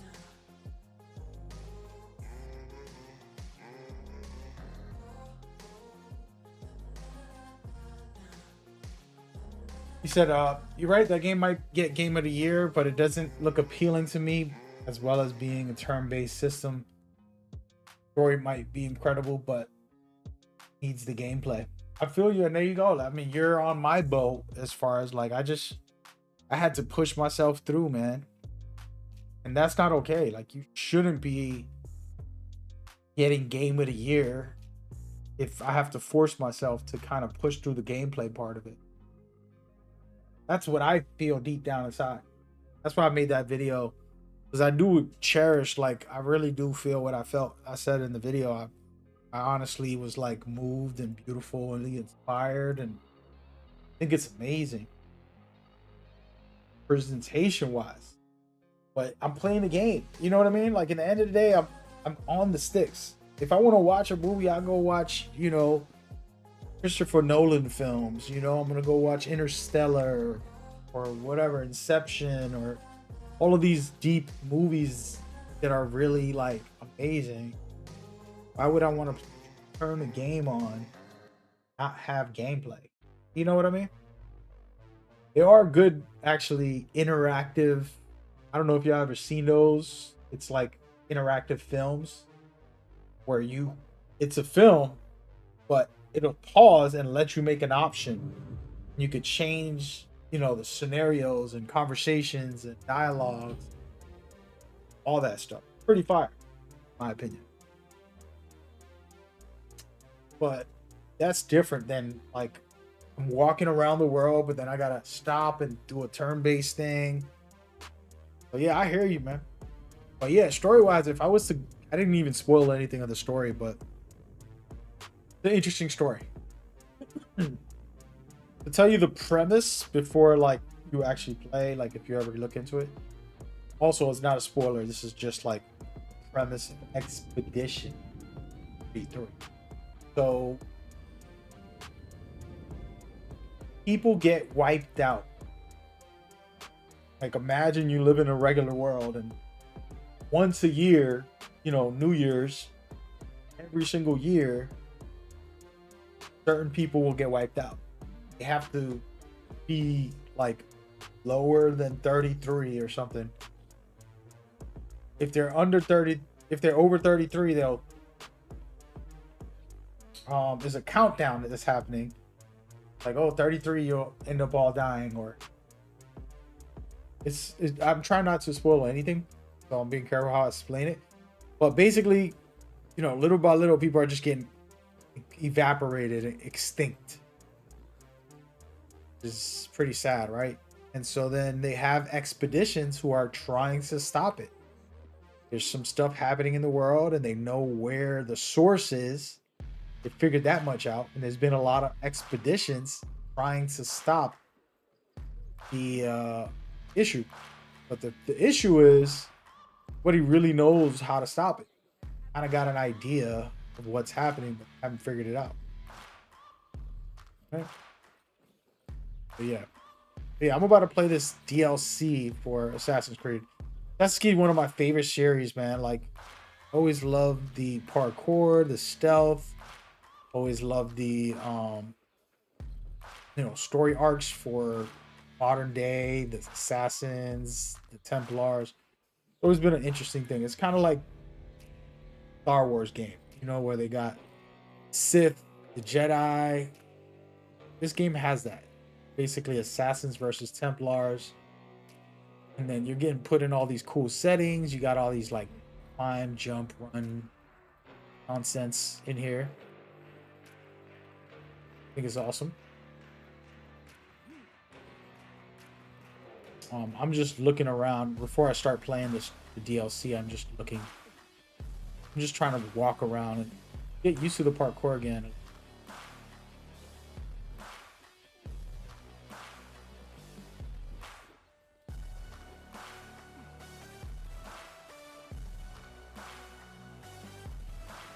But yeah, man, I feel you. And like I said, I'm not trying to promote the game in a negative way or a positive way. I'm just giving my feel. And I think it depends on the person, man. People who only play turn-based games, they'll be like, that's the greatest game ever. And that's cool too. That's what I was saying earlier, where it's like, you don't have to always agree, man. Okay. Okay not to agree. Not the end of the world. Disagreeing isn't the end of the world. Be normal. Oh my god. But yeah. So yeah, we about to play Assassin's Creed, man. We go play this in forever. That's why I'm jumping around, because I don't know where to go. I mean, I don't know how to move and how to beat.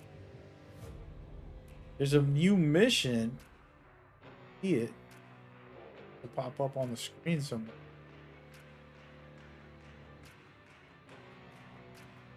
Not on the map.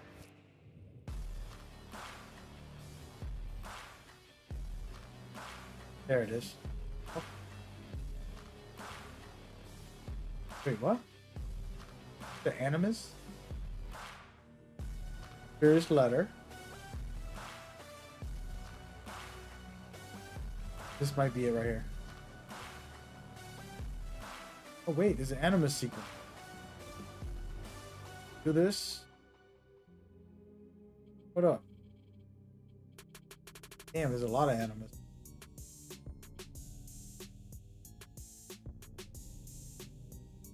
Fire. So I could replay missions. So the oldest Assassin's Creed games used to allow us to do this. They haven't done this in forever. Now they got it back. All right, so we're gonna go to wherever this main mission is that I just clicked on.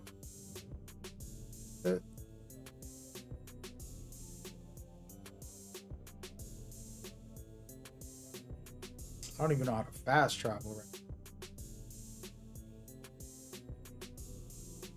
Crazy part is they better let me learn the buttons again. How do you fast travel, man? Oh, I gotta go to one of these points.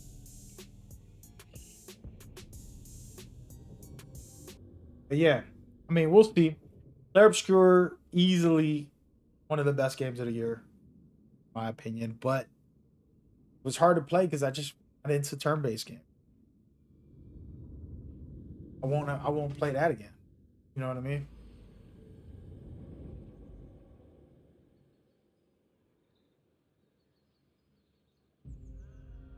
Oh no. Gotta do it one time, guys. One time.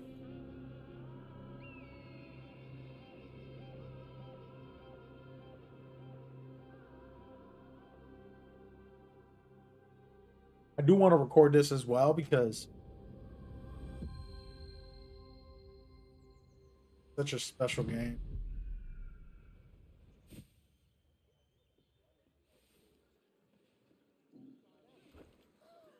Sorry about that. All right, what's the buttons? Let me see some. This is to throw my tools. Okay. Pick my tools. Attack.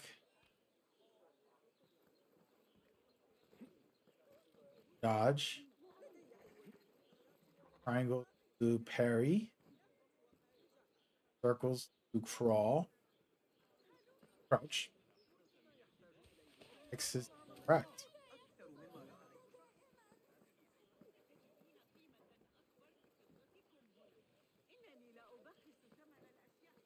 Let me turn off my music. Where is this?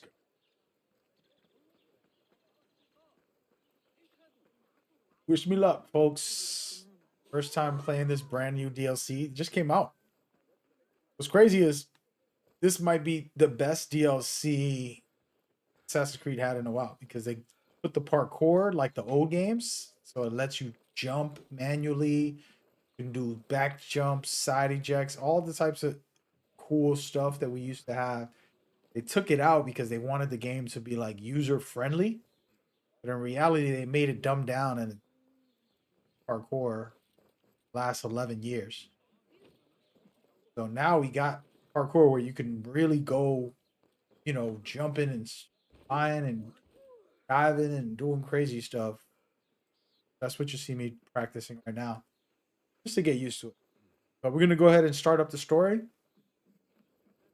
and I play this whole DLC right now. Maybe. Hold on, let me introduce the video. We'll record it. All right, y'all. We're about to play Assassin's Creed Mirage, brand new DLC. I gotta say, it's gonna be a good one. Basim, finally. Have you missed me that much? I have something to show you. Where did you find this? A Bedouin merchant passed through, selling some items. Most stolen, I suspect.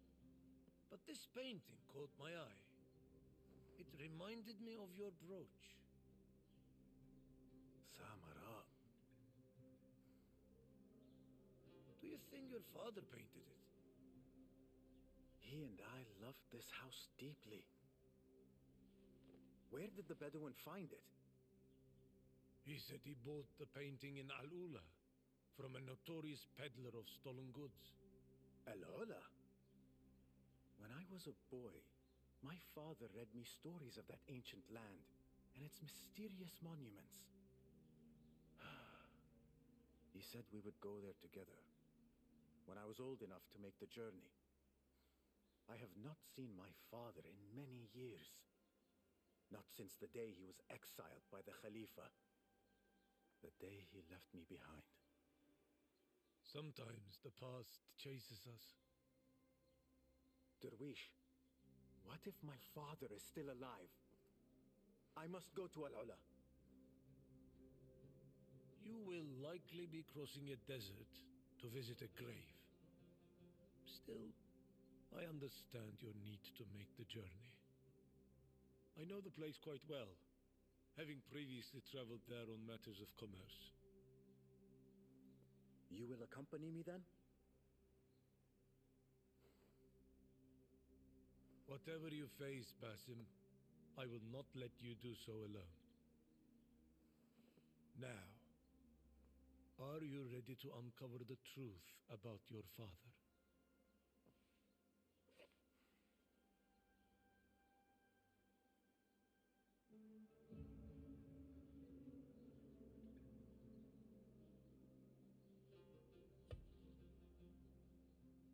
I am ready.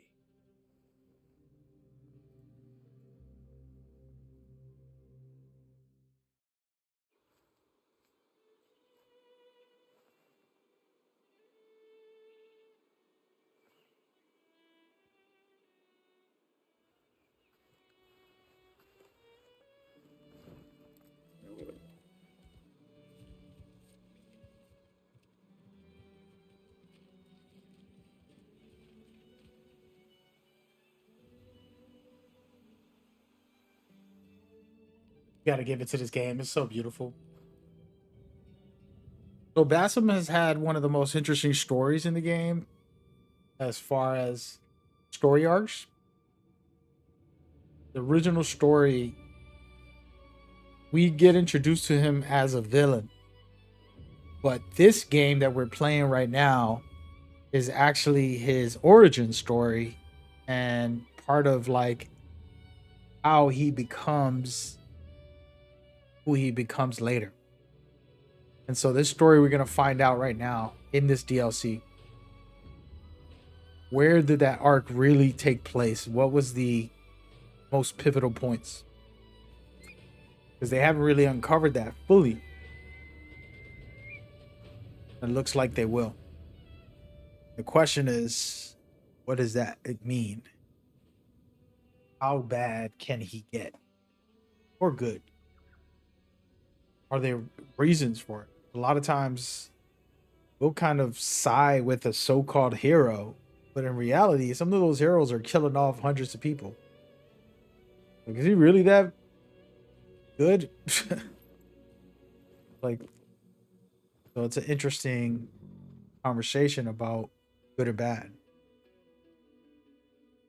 especially when you're following their storyline lives.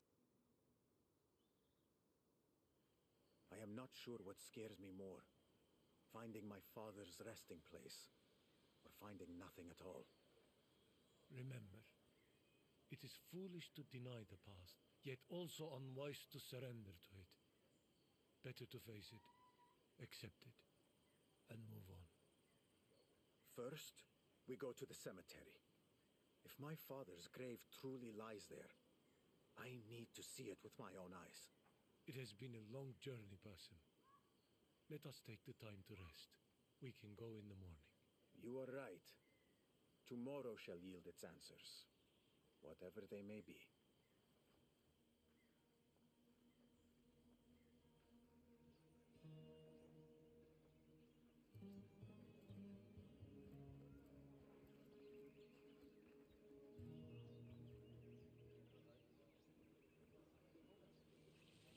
We are. What's cool about this DLC is that it's actually free and it is in a new location. It's rare for a free DLC to be like a full brand new location with so much content. But here we are. And I'll be honest, the update allowed this game to be some of the traditional games, which I think is amazing. The actual parkour for this game has always had good game design parkour. Now they updated that parkour to make it even better. This we got a new weapon.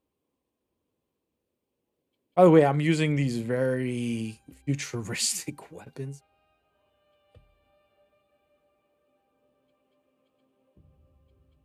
Outfit.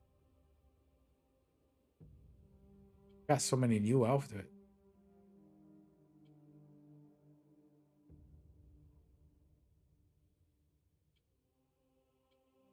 Should I wear?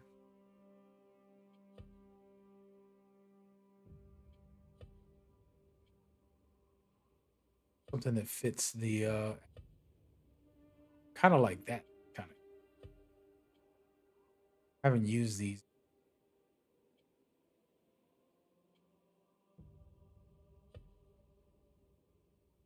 I like it.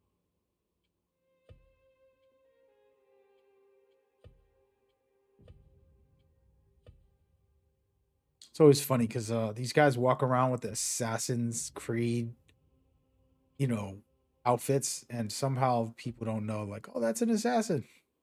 Dude, you should have known. We'll put this one on. It's kind of like futuristic, but also still. Actually, nah. We want to put something that can see his face. This is a very deep, something where his full head is shown.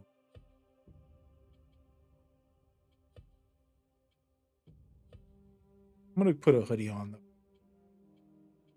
Guess we'll go back. Go back. I like this one a lot, but his face is mostly covered. We'll switch it up. I just wanted to put something on. It's been a while since I played. It's actually like a new game right now. Here. Or more.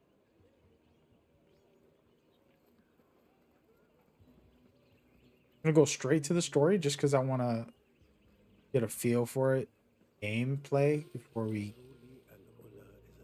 do anything else. Look at this.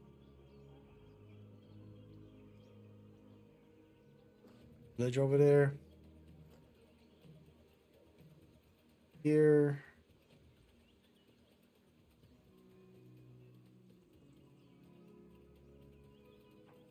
Jump down. Yep. Yo, jump on this camel. Come on, baby. Do it. Out of here. Just stealing people's camels away. Take a ride, showcase scenery very quickly. Gameplay is decent. Oh, Over here. I hope you are well rested. It was a fitful night. Sleep did not come easily.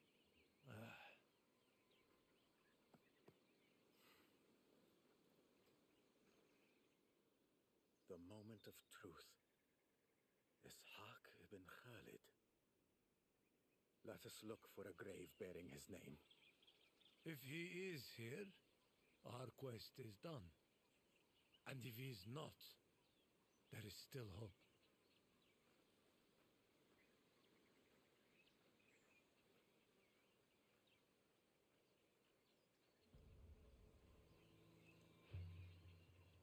you go.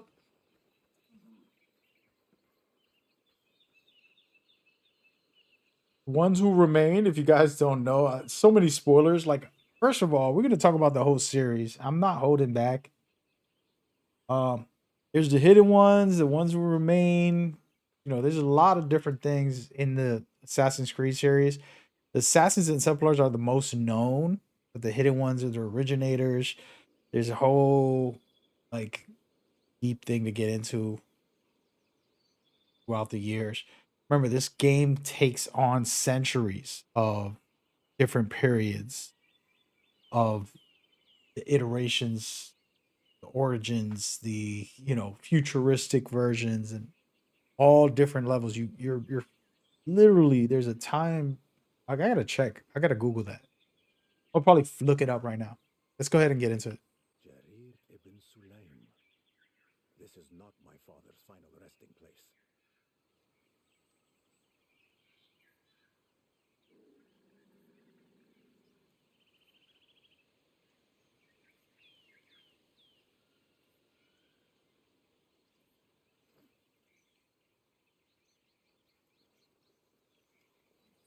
Do you recall the day my father was exiled?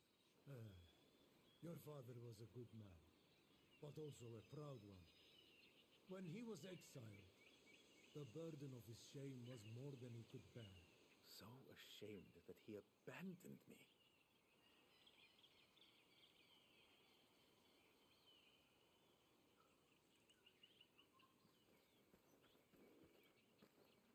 Rashid al-Hassadi. We must keep searching.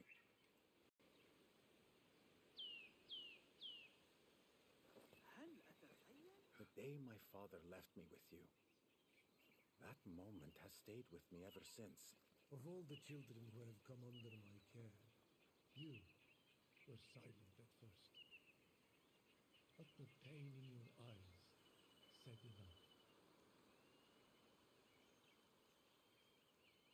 You have been a father to so many of us orphans, yet the horror that befell Jasib and the others.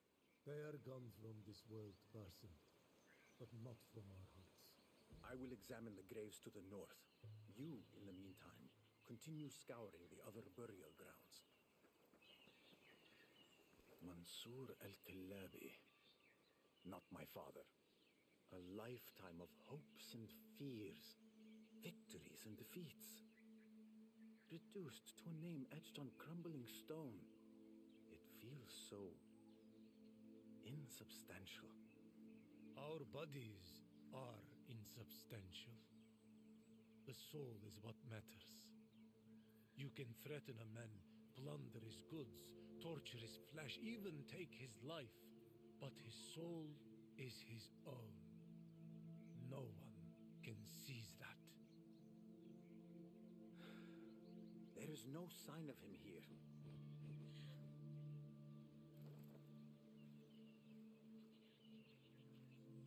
My apologies. Is Enkidu troubling you? This is not the way he usually acts. He startled me. But I see now he means no disrespect to my late husband. I am sorry for your loss. What is your name? I am Hind. And I am Basim. Tell me, Hind, how long have you been here? I do not know. Time has no meaning anymore. You must be exhausted. Allow me to escort you to your home. You are very kind. I shall seek word of your father. If you need me, I'll be back at the tent.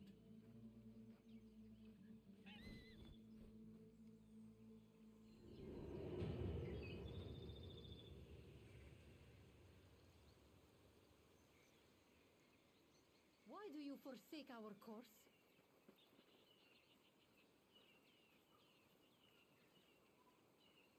Forgive me if I am being too forward, but I assume your husband's passing was recent? He has been gone 3 days. Though he had been ill for a long time, he often suffered chest pains this past year. Do you have children? 2 boys, both still young. My husband has left enough wealth to care for us until the boys are old enough to make their own way. Your sons are waiting for you at home? They are staying with relatives. I am not the company they deserve right now.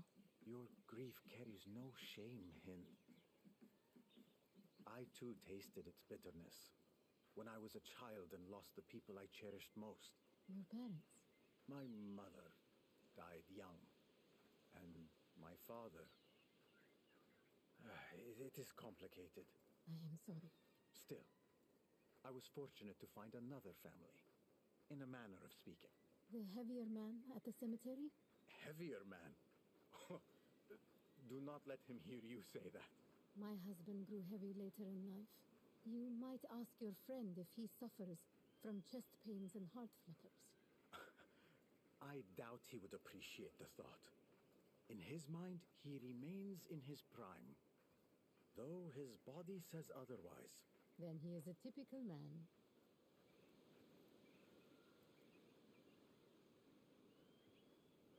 We are nearly there. See, that is my home. And beside it, my husband's warehouse.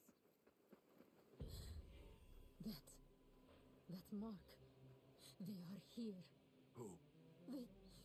They came for my husband's valuables. Robbers, then? In the warehouse, you will find a small wooden case.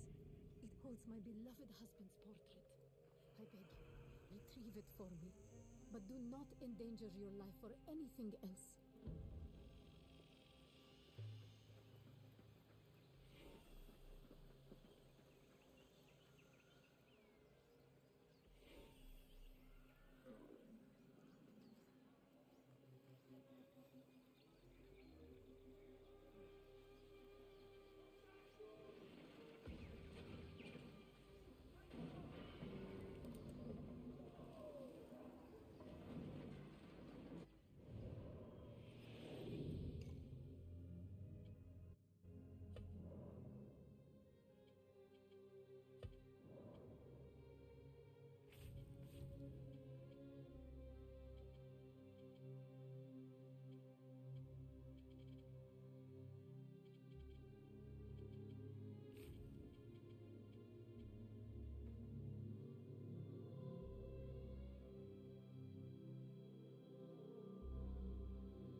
Are you hurt?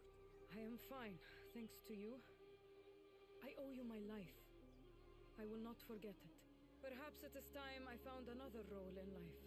Something a bit safer.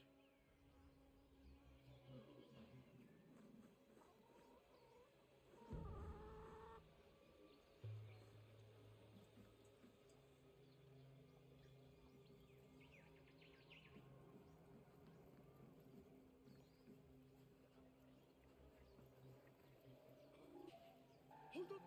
Hold you! I'll finish you! That dog you are. Not even a man. I'll call for help.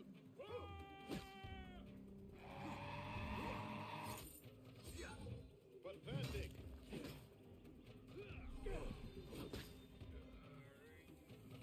Outstanding, Grave.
here. Basim, I am relieved you managed to get out of there. I believe this is yours. Thank you. Though it is nothing compared to what these criminals have stolen from many others all across Al-Ula. Tell me more about them. These criminals. There has always been lawlessness here, drawn by the caravan wealth. Yet recently, that lawlessness grows more united. Now they strike wherever they please. Sometimes the Khalifa's men intervene, but it never ends well for them. For that reason, few dare to act now. The rest are too faint of heart. You should not stay here. The robbers might come back. You are right. They usually do not leave witnesses alive. Please, Basim, take me somewhere safe. Where is safe? Nimlot's house. I can send word for my children to join me there. I will show you the way. And I will follow.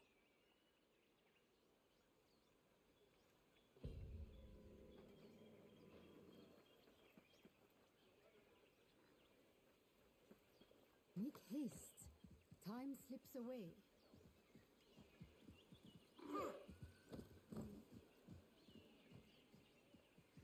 The symbol on the warehouse. The vulture. What does it mean? The robbers always leave that mark. To cause fear. No one opposes them and lives. Until now. Who are you, Basim? Sometimes I wish I knew.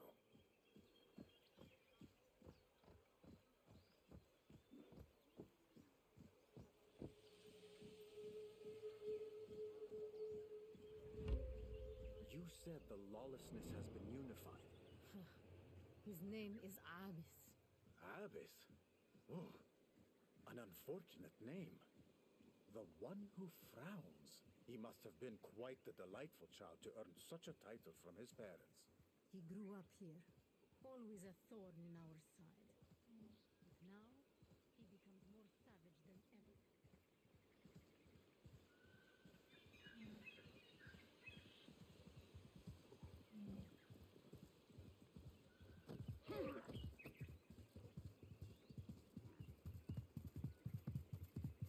I am glad you have returned. Let us pick up where we left off.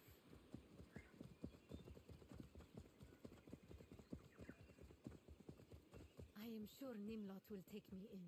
Nimlot. Who is he exactly? A merchant, originally from Baghdad, made his fortune in Masr, and settled here in Al-Ula a few years back. He is a good man, steadfast and generous.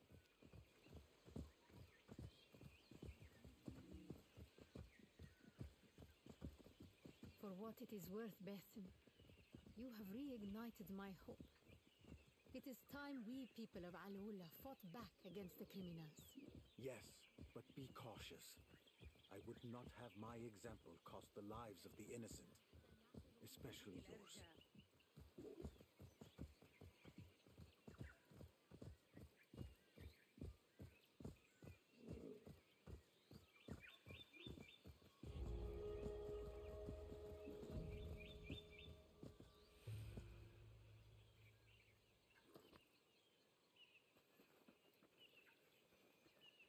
Basim!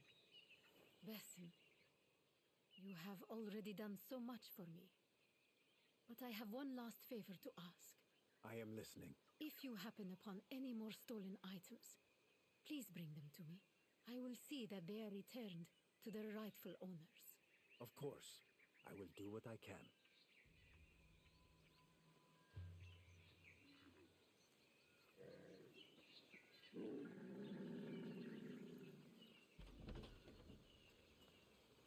Afterwards, once you are finished, I want you to...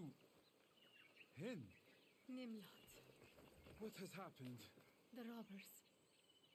They took nearly everything. I will send some of my men to guard your home. Meanwhile, you are welcome under my roof. See that she is cared for. May God protect you.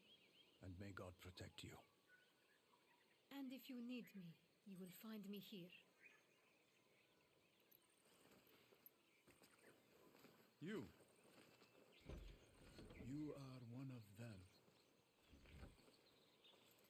I am no threat, though I am aware of your kind. My apologies, but I am in a state of abject terror being in your presence.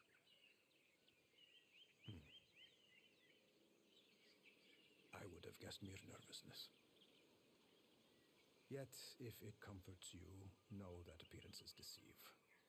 I did not come to Al-Ula seeking bloodshed, even if a touch of it found me. Now, tell me, how do you know of my people? In Baghdad, at the caravanserai, a soap mill owner. Though there were rumors he was something more, something darker. I was in the city on that day. I did not witness the deed, but saw the aftermath. A throat slit, carcass hanging from a balcony. Al-Ul. That was not the name I heard whispered. More of a description. The man you speak of was Mas'ud al-Yaqub.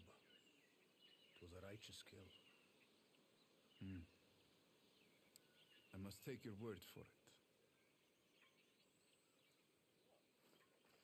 May I ask your role in today's ordeal? I was present and chose to intervene. You say you were present. My name is Basim. I came to Al-Ula in search of my father, Ishaq ibn Khalid. You know him? The name. It is familiar, but... no. It has been many years since I last saw him. I have recovered one of his possessions, likely stolen from him. If he fell prey to these same robbers, I must learn all I can about them, swiftly. The market. It is the heartbeat of Al-Ula. If you intend to seek out these men, begin there.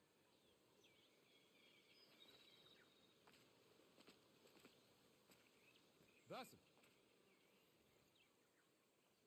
The men you seek are dangerous. Even for you. Nevertheless, I understand you may have no choice but to tread this path. I lost a loved one recently. And I would stop at nothing to be reunited with them.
Show me the path ahead.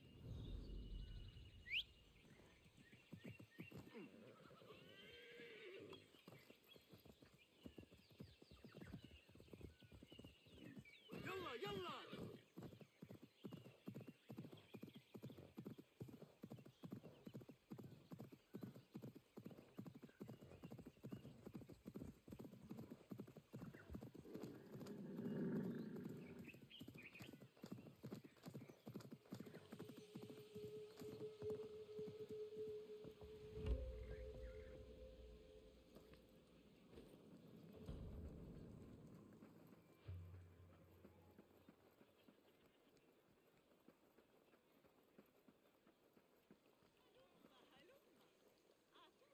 Apologies, guys. I had my mic off for a second there. I was not sure what just happened, but oh man, we've been enjoying this run, and I got a lot to say about Basim's life story.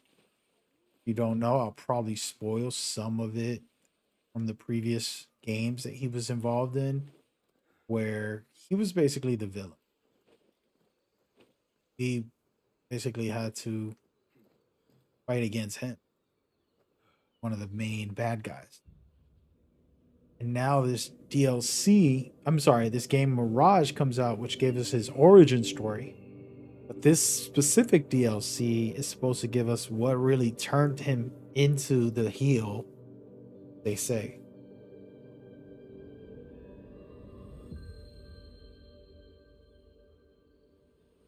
Why do they call it a heel turn?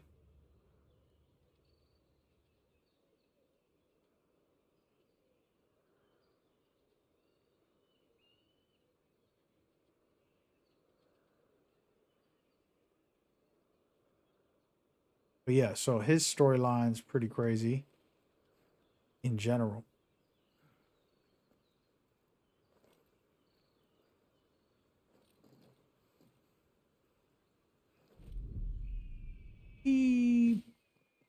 But yeah, so in this game, you know, what I'm seeing, since we're going to discover his father story somewhat, going to turn him into vicious, you know, angry, and stole my father from me. Surely this is the market Nimrod spoke of. I'm assuming that's what's going to happen. Oh no, thought I can jump. Thought I could make it.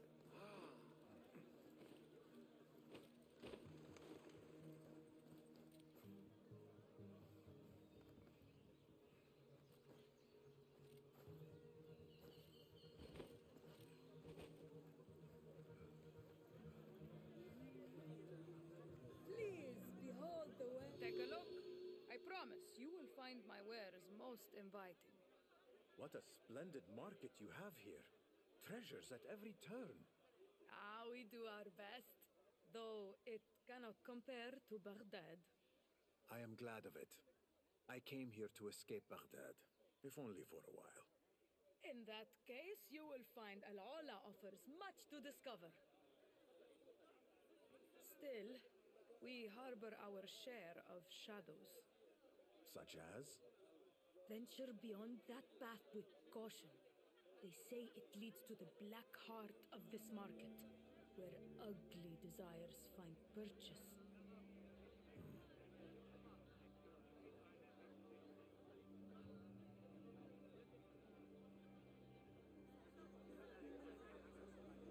His garb mirrors that of the robbers I met earlier.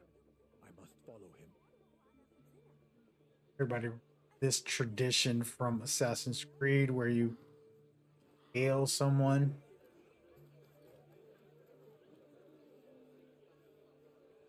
I can make it over here. Try to stay on the rooftops. It's the one thing about like Assassin's Creed games I used to love, where you're capable of being in the high ground, Perhaps I should stalking check your his prey. pockets for any clues.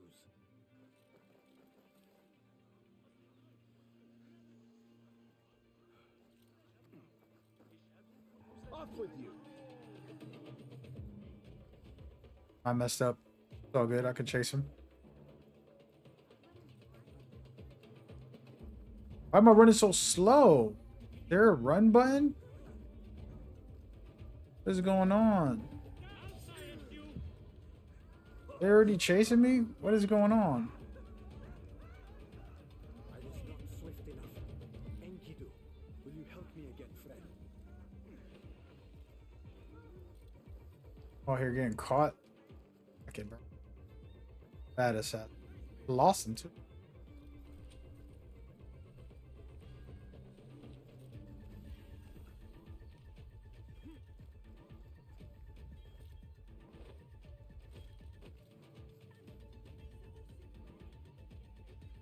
I cannot let them get to him first.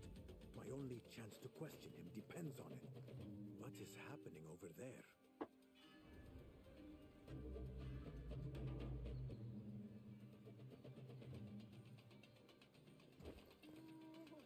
Bro. So I accidentally did a crime, I guess. Say, I've seen that face before.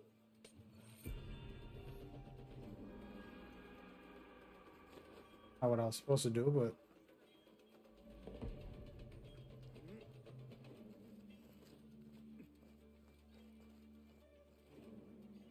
I'm trying to find this guy.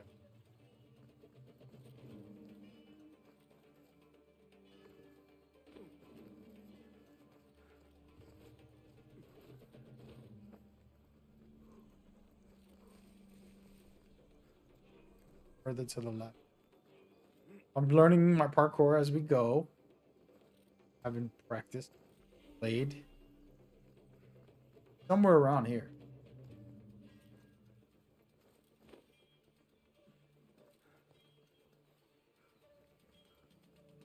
Go this way and see how.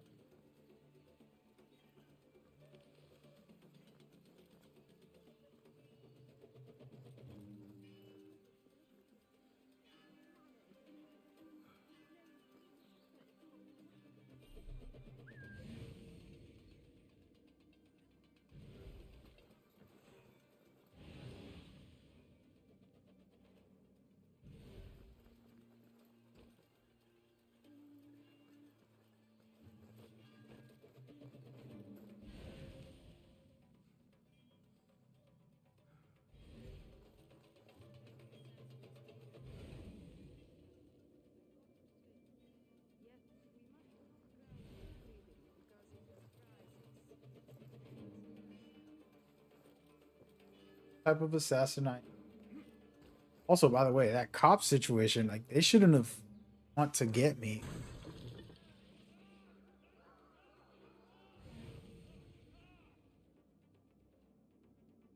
I accidentally bumped into him and caused a scene. We'll go down to the lower levels. I think I'm just missing something, like not being on the.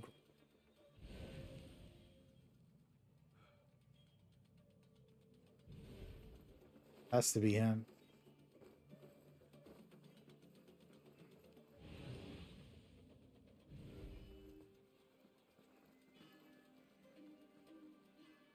Is that the cops coming to get me?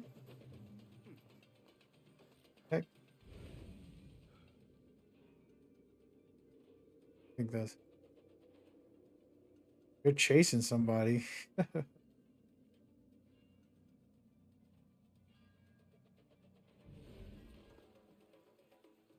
What if that is him? Go over there. Yeah, I love this part. I think Mirage stands out because of these cities. This is kind of the feel I love. I think that's him, guys. We're gonna take a chance. Down here somewhere. I don't know how to get in there.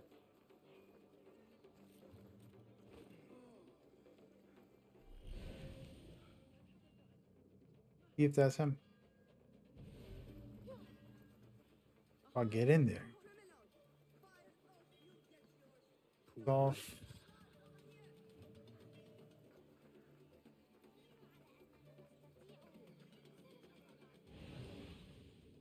Crazy part is I don't know how to get in there.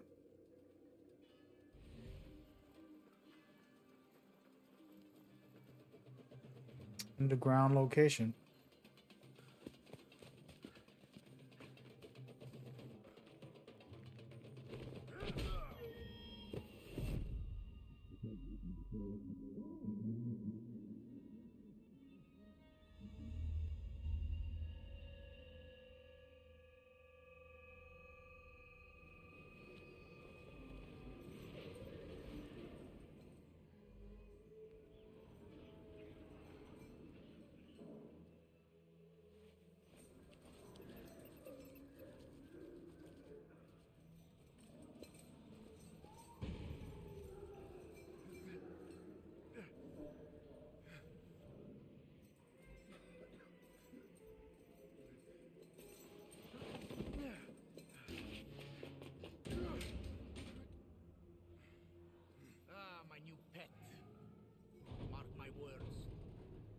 stay here will be most disagreeable. Return to your duties.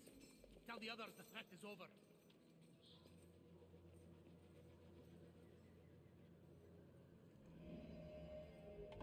This falls far short of my hopes.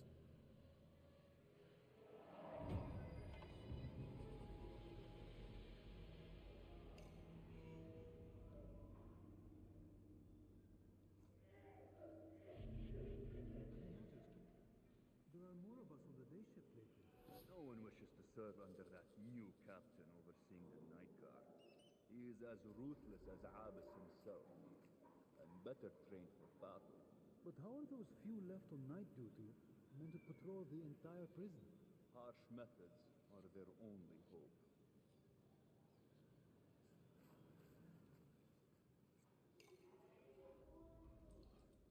Anyone alive in there?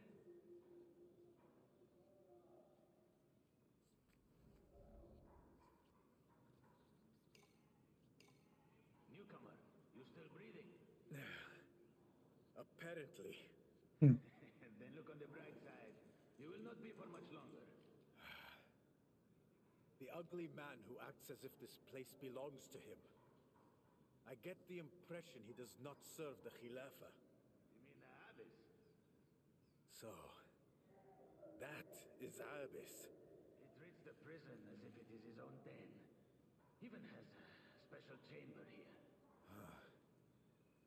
What does he use it for? To concoct his poisons, which he then tries out on us. Does no one attempt to escape from here? Attempt, yes, but never successfully. You can still stumble upon what is left of their unfinished escape tunnels.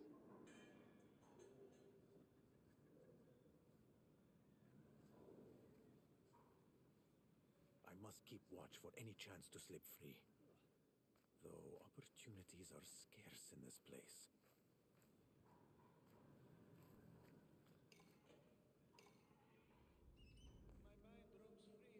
I wonder what has become of Enkidu.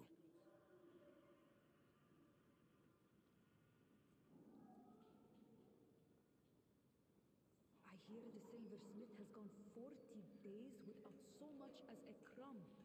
If true, it is barbaric. Stop fretting, cook. He does not get to eat. That is the order of Abyss. One of his little experiments. You are new here, but soon you will understand.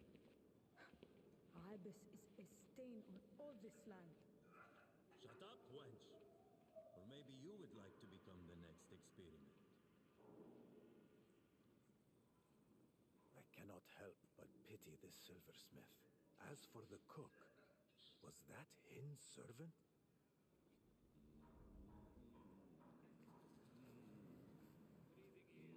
This cell is a sentence of death. Forget Abyss or the food. Boredom here is the cruelest of... This cell is a sentence of death. Forget Abyss or the food. Boredom here is the cruelest of killers.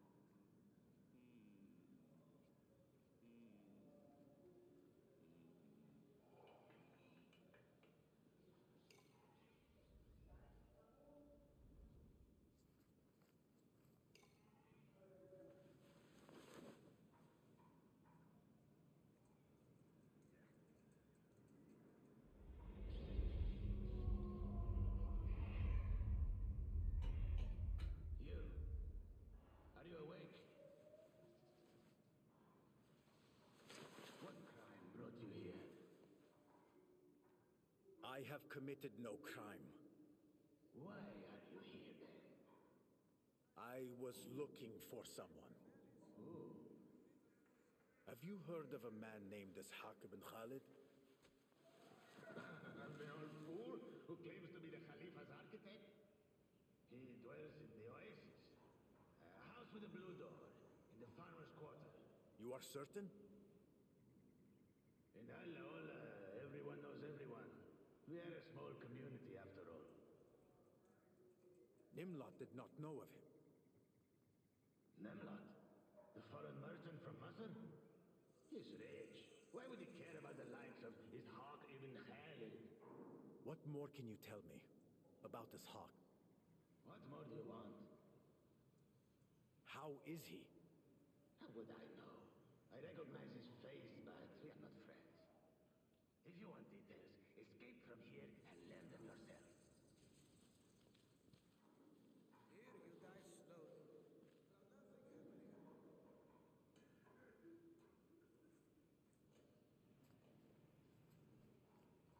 Ibis has gone too far this time. 2 deaths in such a short time. First the poisoning. Now the silversmith dies from starvation. The silversmith especially. Outside, he was a respected member of the community.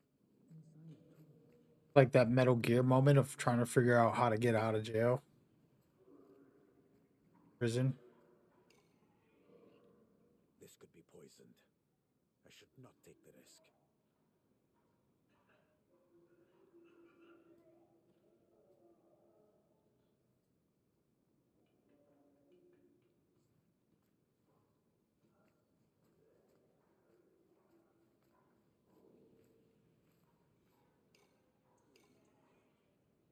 Whoever left these marks must have been touched by madness. May I not follow the same path.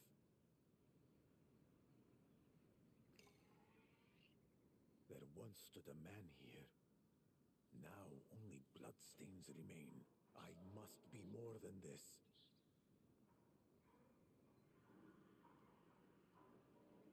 I pray the robbers learn nothing of Derwish. With me confined, he stands unguarded against their threat.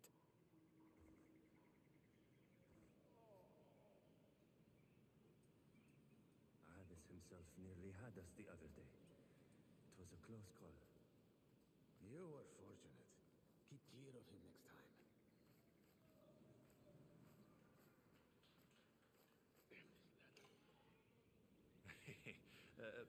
And then there is the matter of the roof. What about the roof? I have been venturing up there in the evenings to take my meals. I'm not the only one, to be fair. You and the others should be careful, or you may find yourselves confined in these very same cells as punishment.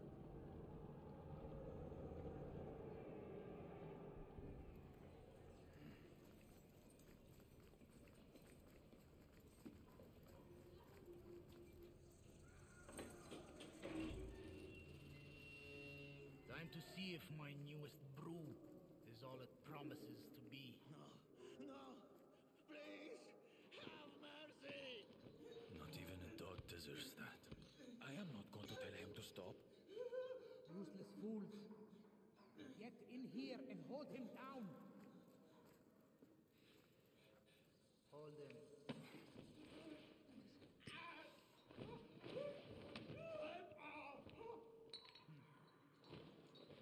Stronger than I thought. Doubt he will make it through the night. Your turn draws near, friend. Then the true entertainment will begin.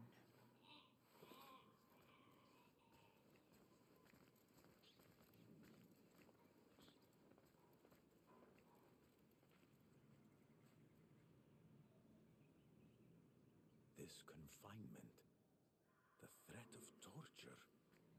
I feel as if I have lived such a fate before. In some distant memory I cannot fully grasp.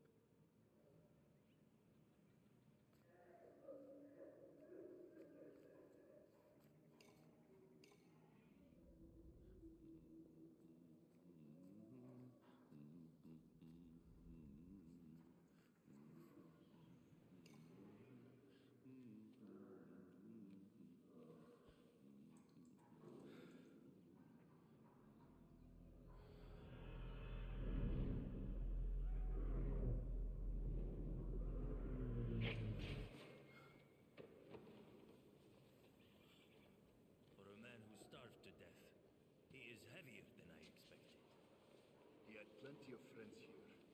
Now the other prisoners are getting restless. One even struck me. I can still feel the blow.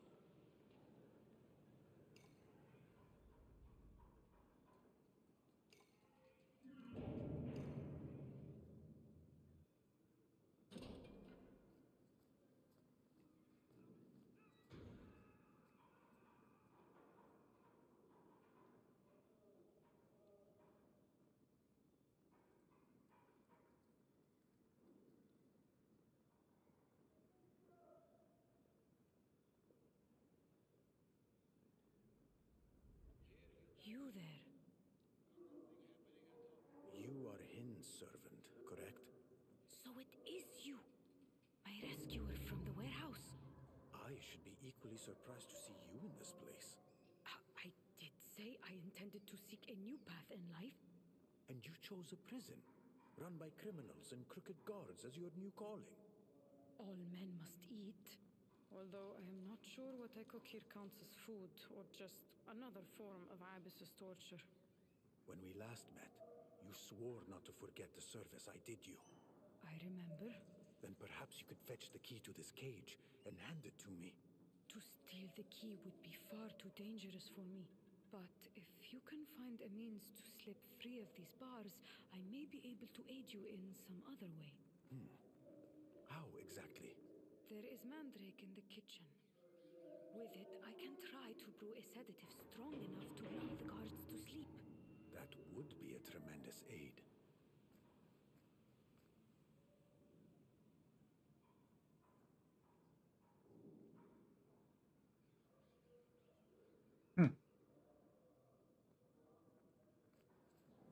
There's a catch up, guys. There's a catch up. I don't know about the Metal Gear trick.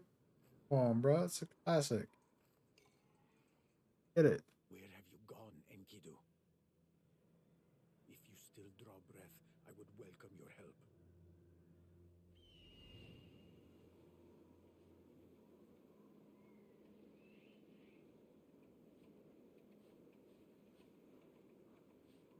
Does bird get in? I in there. I should have known you would find me. If only you could aid me. The key to my cell. It is somewhere in this forsaken place.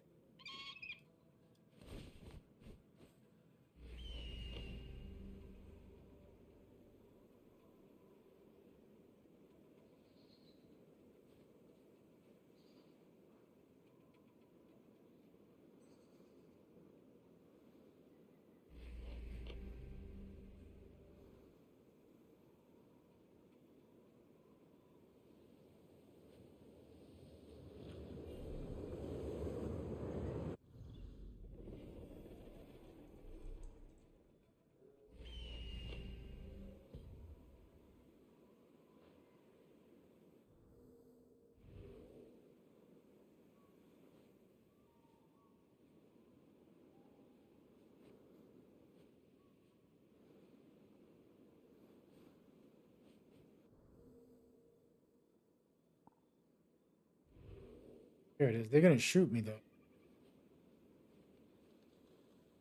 Actually, never uses.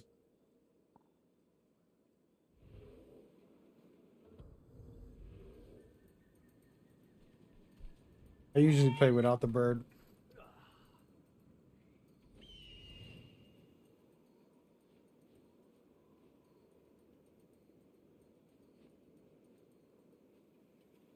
Got it. Stepping away, far away, so that they won't shoot me. They shoot. Bird. Oh, I went the wrong way.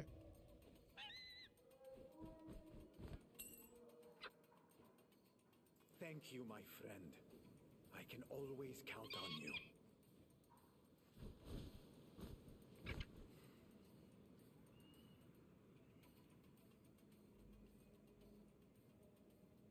We did it. We did it. About to get a body.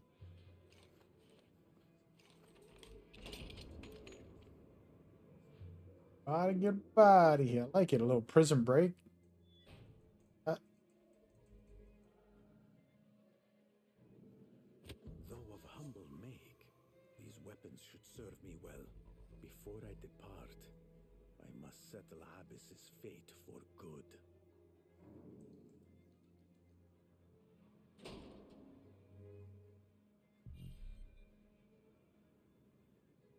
Do I do a scan?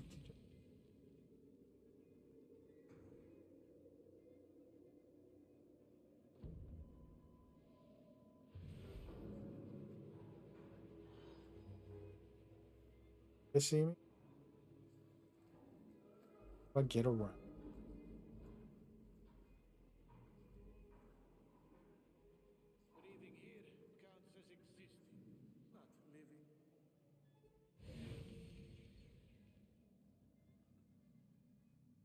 Honestly, don't remember how to throw the only way to get around. Unless I is there a way to whistle?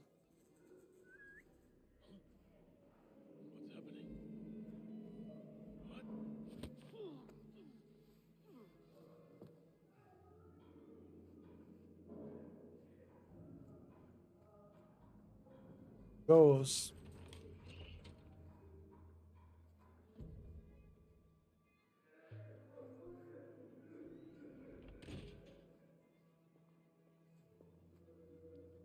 Freeing these captives would sow chaos and aid my escape.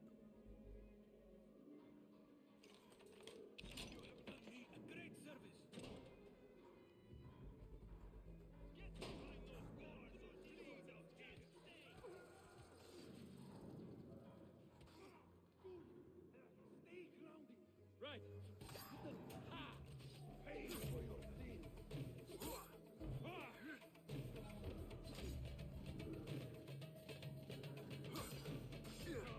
Wasting my stamina trying to practice the parry.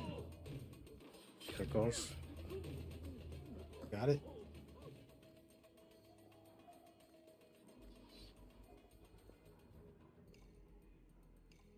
This is not a fate I would wish on my worst enemy.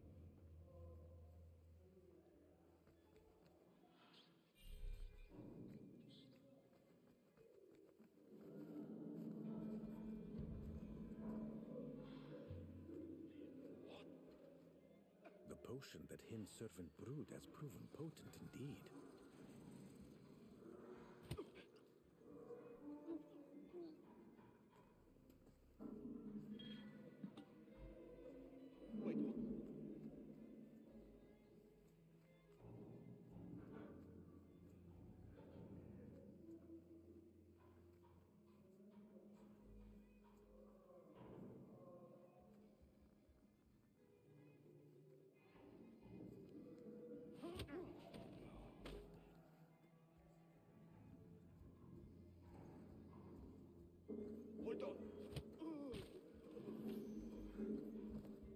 I think we got to give them credit for it. They got good animations. I play these other like stealth wannabe games.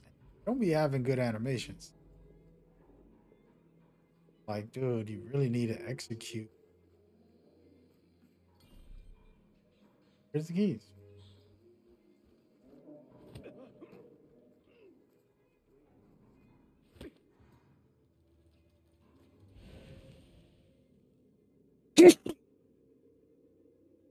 I'm back.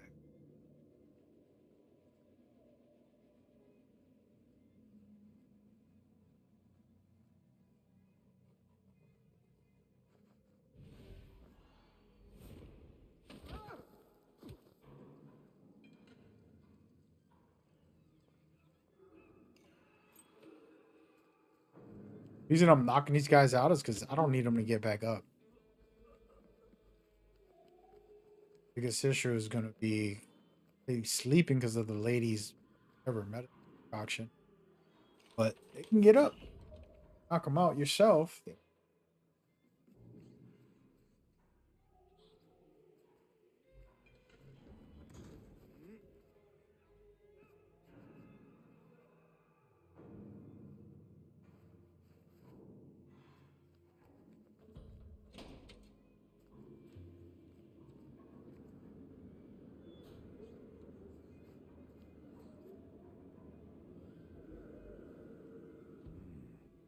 plunge is too great, even for me.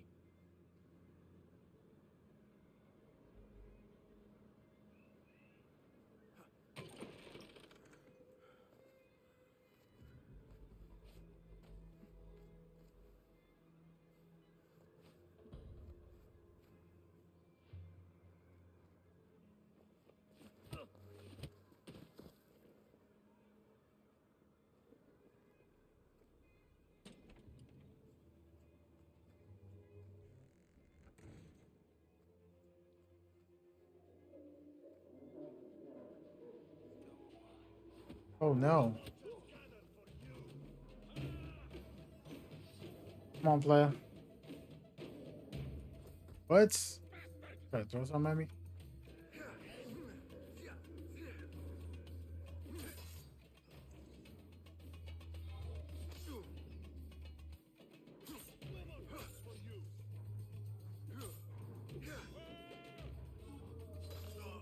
Bro.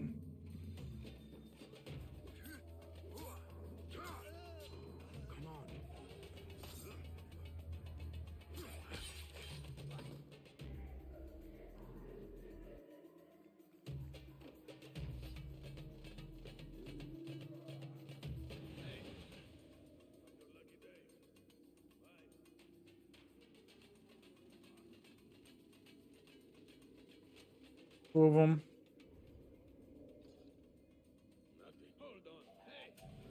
Oh, snap. I didn't notice.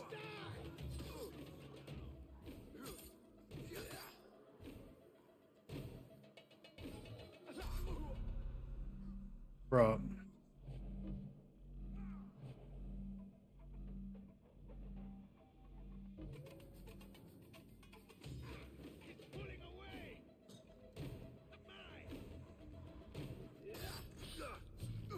I deserve it.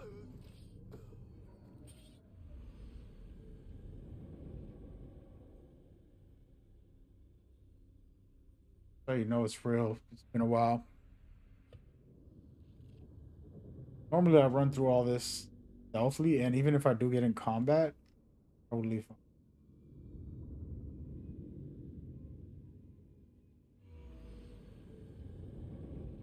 Here I am. I'm actually gonna whistle. Hey, what's going on? Oh no. Hold on!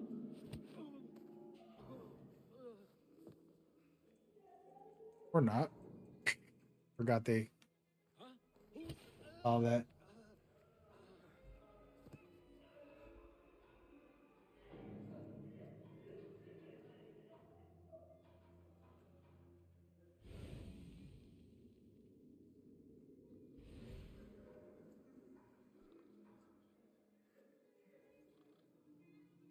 Hold on!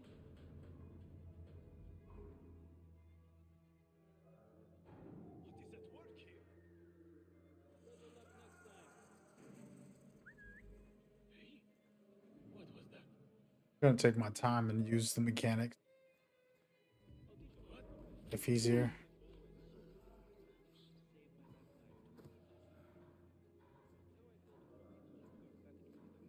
Wait, what?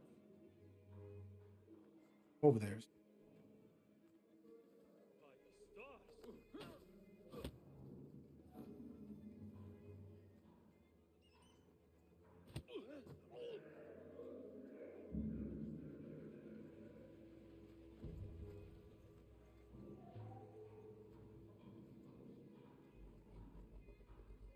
Bro, I need some heals. Items. I'm bad. Gotta throw it. Here we go. Game listens.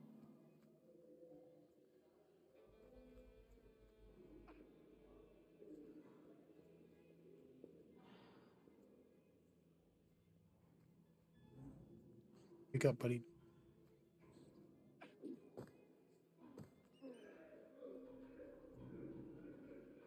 Okay, so there's a lot of guys over. See if I can lure one.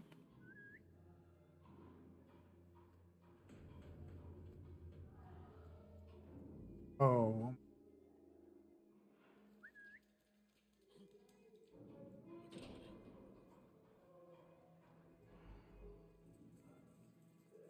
bring him in here.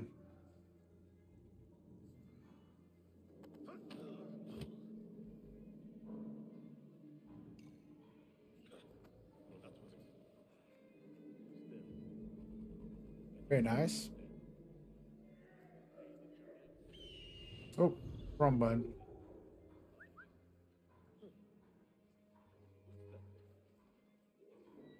The guy with the thing coming over here. Oh. Nothing to worry about. Come on, buddy.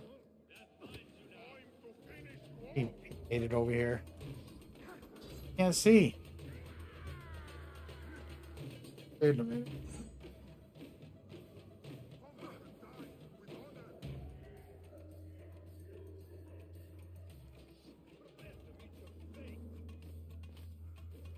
I don't want no smoke.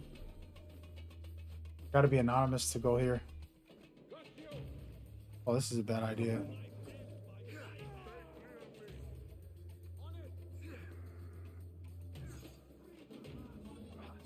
Bruh, thought I was fast enough to run away. Can I get upstairs?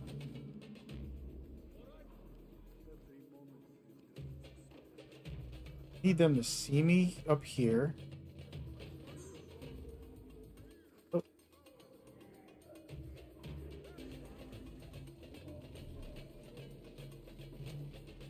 No, don't come.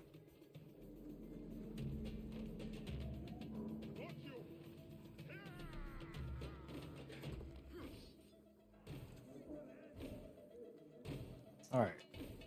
Now we're gonna fight. I'll take them.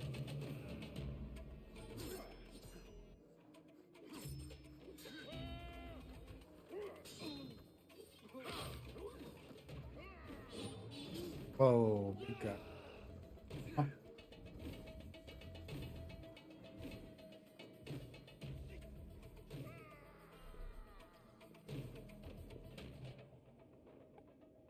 Got one throwing knife. Actually, I got a dart.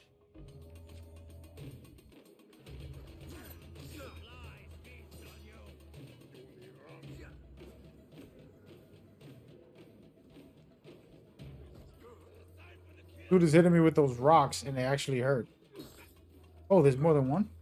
More than two?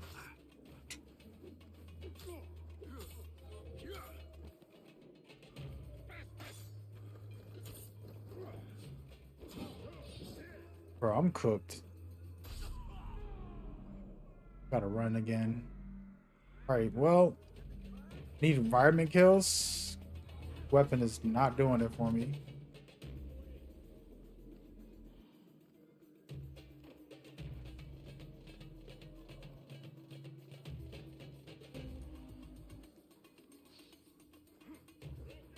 Bro.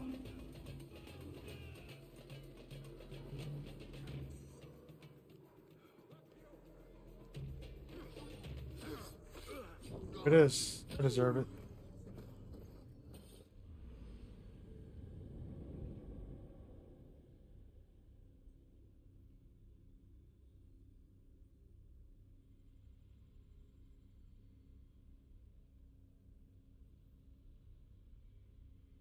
Well, folks, I got a lot of work to do. Just gonna practice. How about that? Sometimes you gotta take the hit.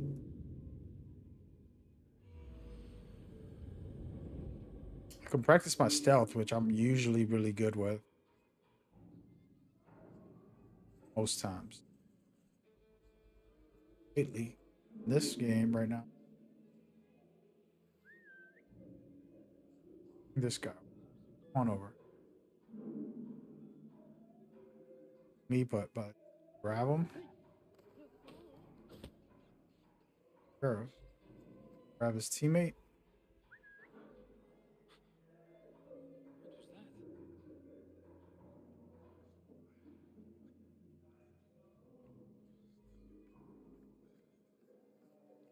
What?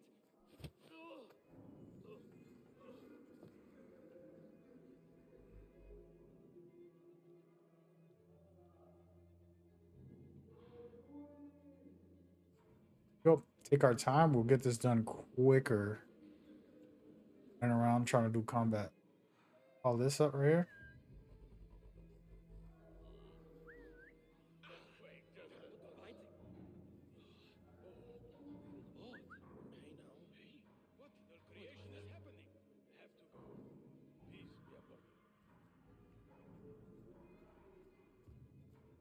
Hold on.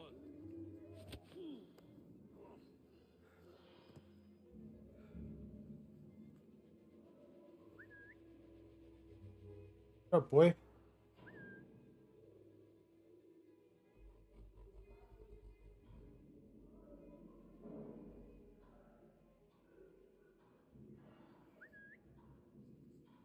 How is he not reacting?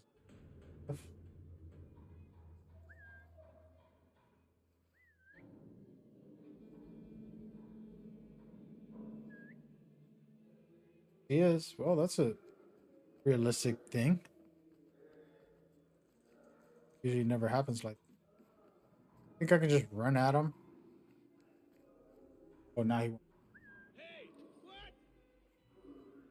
How much longer can you hide? Wait, just a...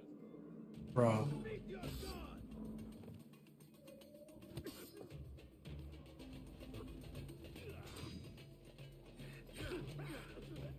If I parry people, they'll die quick.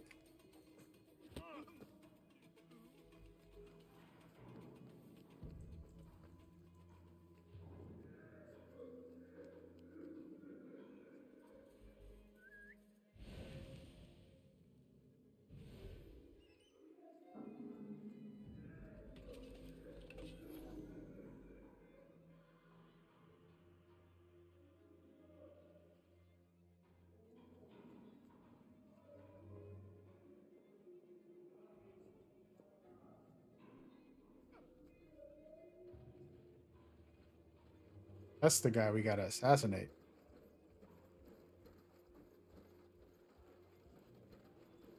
I don't know if I can. I don't know if it lets me. Try.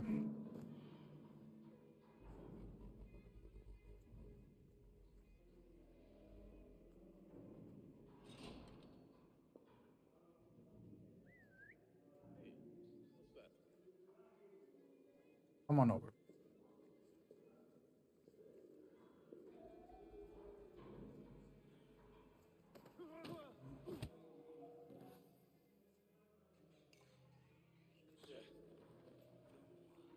Maybe nothing. Maybe not.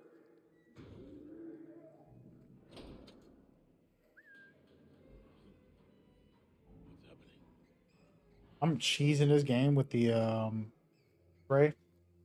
Making it too easy for me. Hold on.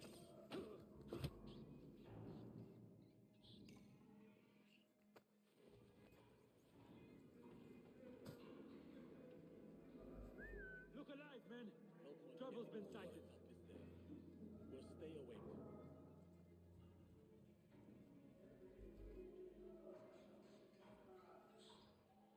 Breathe. But keep your blade close to mine.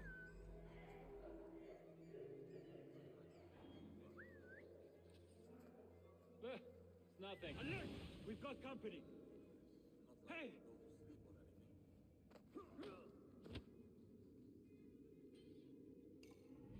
Getting sloppy. Spot me.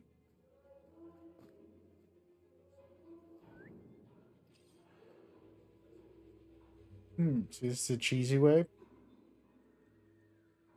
Work.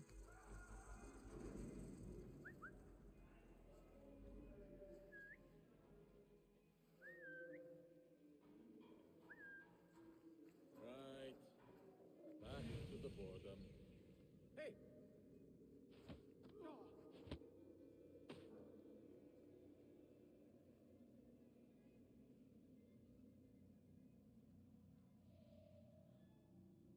They could see me from up there.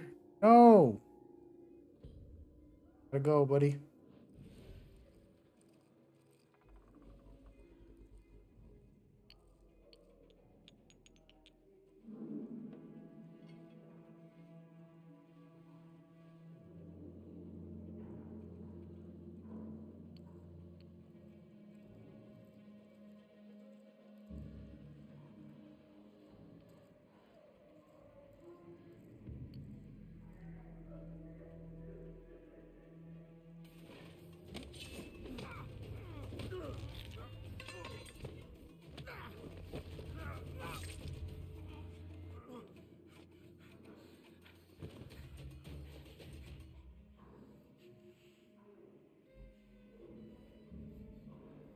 We tread this path as one.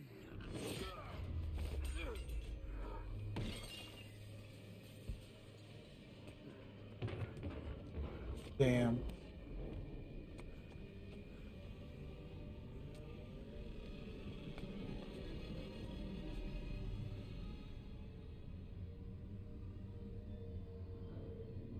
Survive the poison.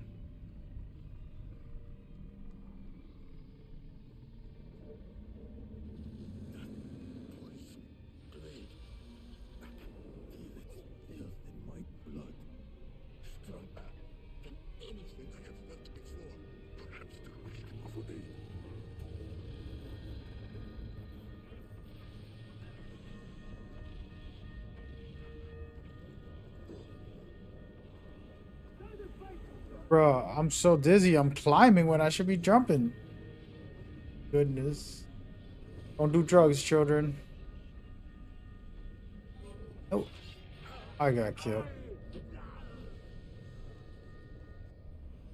That, my friends, is deserved.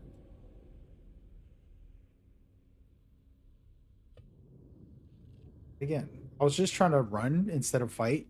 I wasn't sure.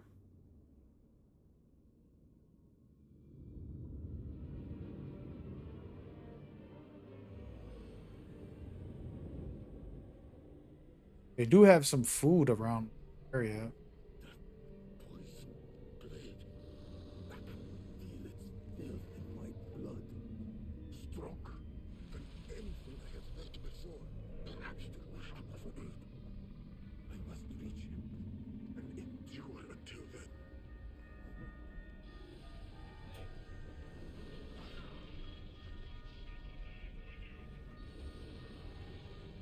Oh no.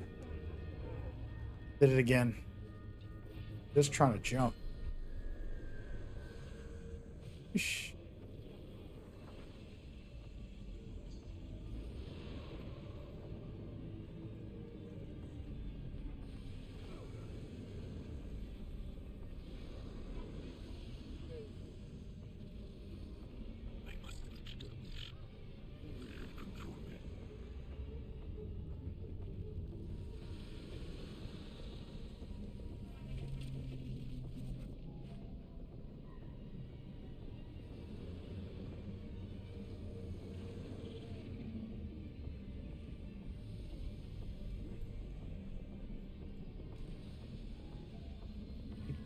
Food. Do these things kill me or help me? I don't even know. Food right here.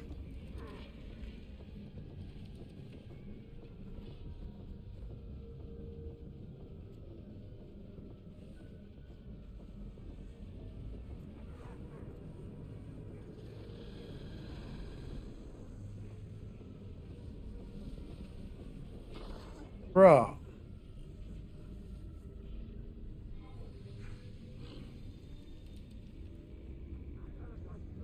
Actually got a heal, so that's actually not.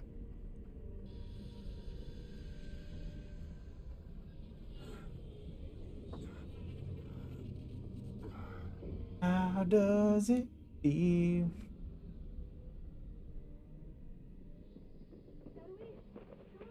What happened? Is he alive? If so, for how much longer, I do not know.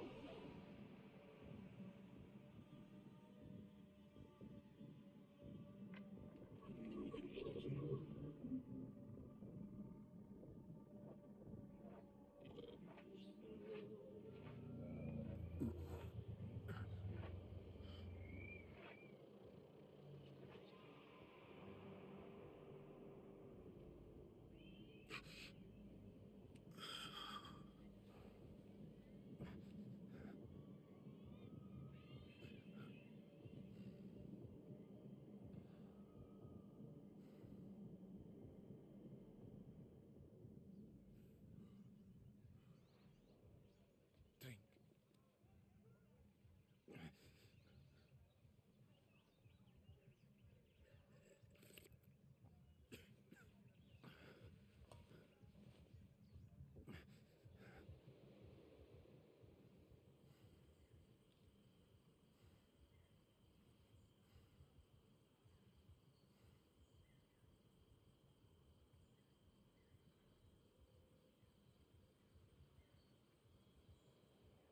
Really good intro to the story here, taking you through dangers of covering your father's history.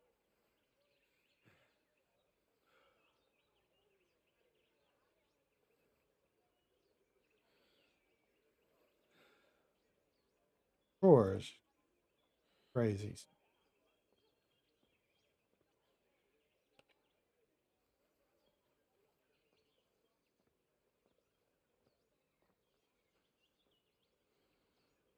Nimlot did warn me. I was a fool to walk right into their trap in the market. Perhaps you still have some lessons to learn, Basim. You will mend soon enough. Thank you for recovering my things. I may be old, but I still have a few tricks left. I also took the liberty of grabbing a rather fine dagger. The same one that almost ended your life. While you were away, I sought word of your father. The oasis came up. During my captivity, I spoke with another prisoner. He said my father is there, the house marked by a blue door, with Habis dead and his men leaderless. Nothing can stop me from finding him. If you wish, I can come with you. I know you yearn to see him again. But for now, I must go alone. I understand, Basim. Go find your father. And the journey begins. A really good way to start DLC intro to his motives, who he becomes. Go. You dig it. Hey y'all, I'm about to get up out of here. I know it's a quick stream. I didn't even get to play. It was a good chat earlier. We will be back maybe tomorrow morning, super early. What time is it? 11. Yeah, maybe tomorrow morning or tomorrow, whenever I get free, I'll jump on. Been trying to, like I said, it's a backlog. This DLC is pretty. It, Shadows are also gonna enjoy. A couple of things. Astrobot I've been meaning to play. I might wait till like Christmas. 8. Check your backlog. Get some cool games, inspiration, vibes. All right. We'll be back. Y'all.